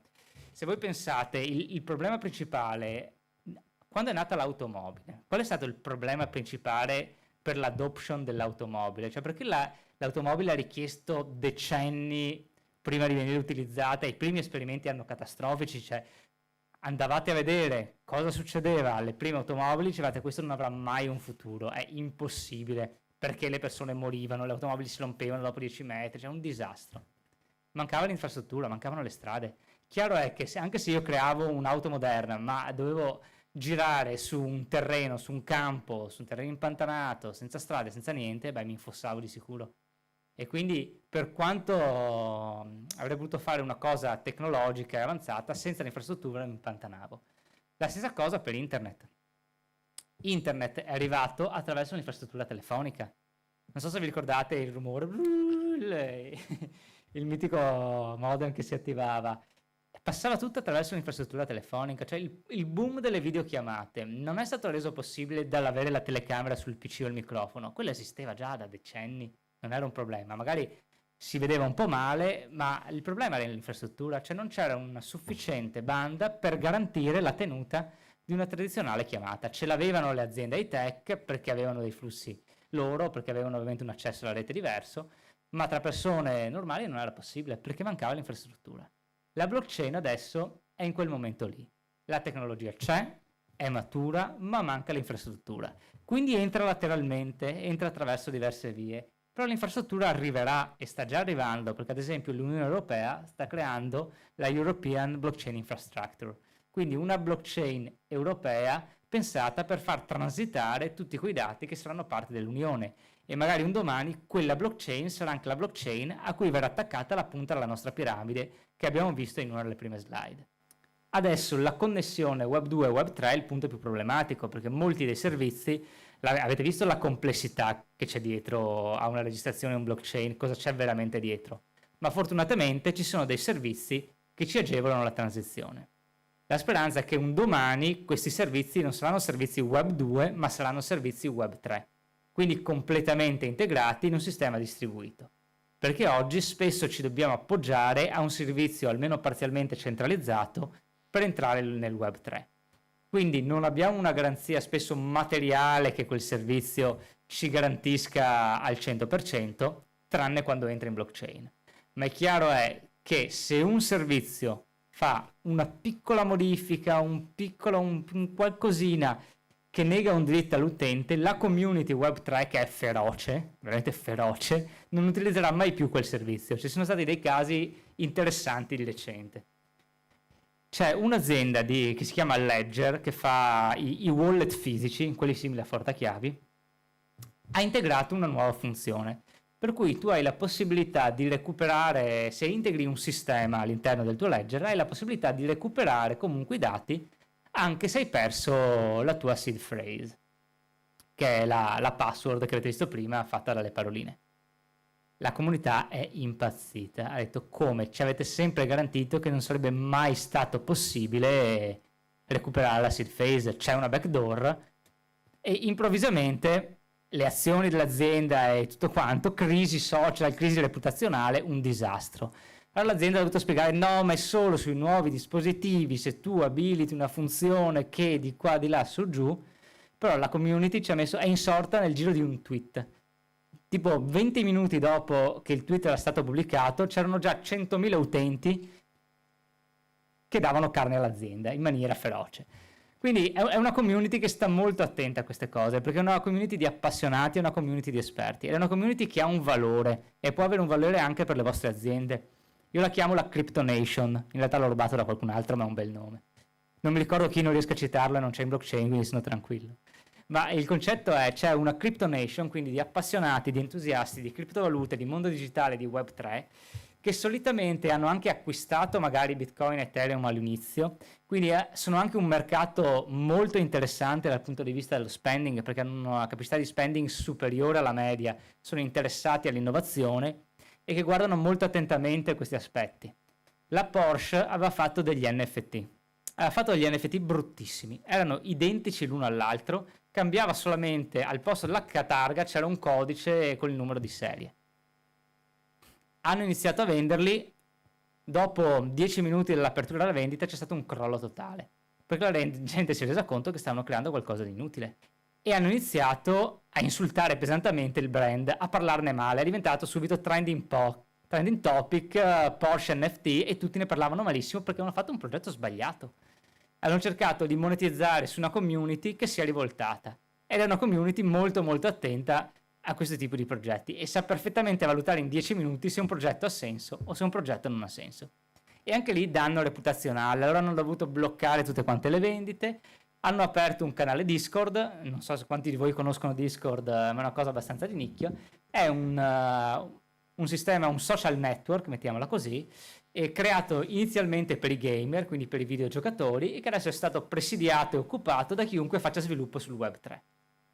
Quindi hanno dovuto aprire un account all'interno di Discord e chiedere alla community e dire: innanzitutto abbiamo sbagliato, mi spargo il capo di cenere, abbiamo fatto una cavolata, volevamo tirare su soldi facili. E dopodiché hanno regalato una Porsche a tutti. No. Magari. E dopodiché hanno detto: ok, abbiamo sbagliato, scusateci, ridateci pure indietro gli NFT, ve li ripaghiamo, vi ridiamo i soldi e diteci voi come farlo bene.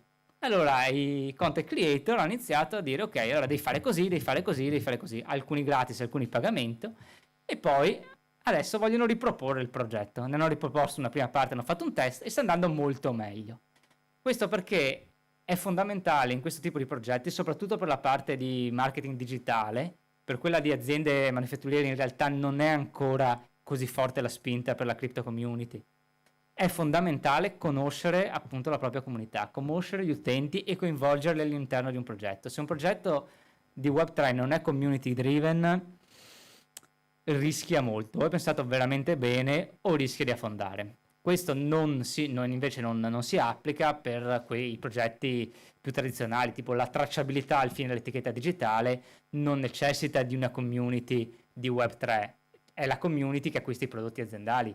Quindi da quel punto di vista si parla un linguaggio diverso, si hanno dei requisiti, delle richieste, delle pretese diverse.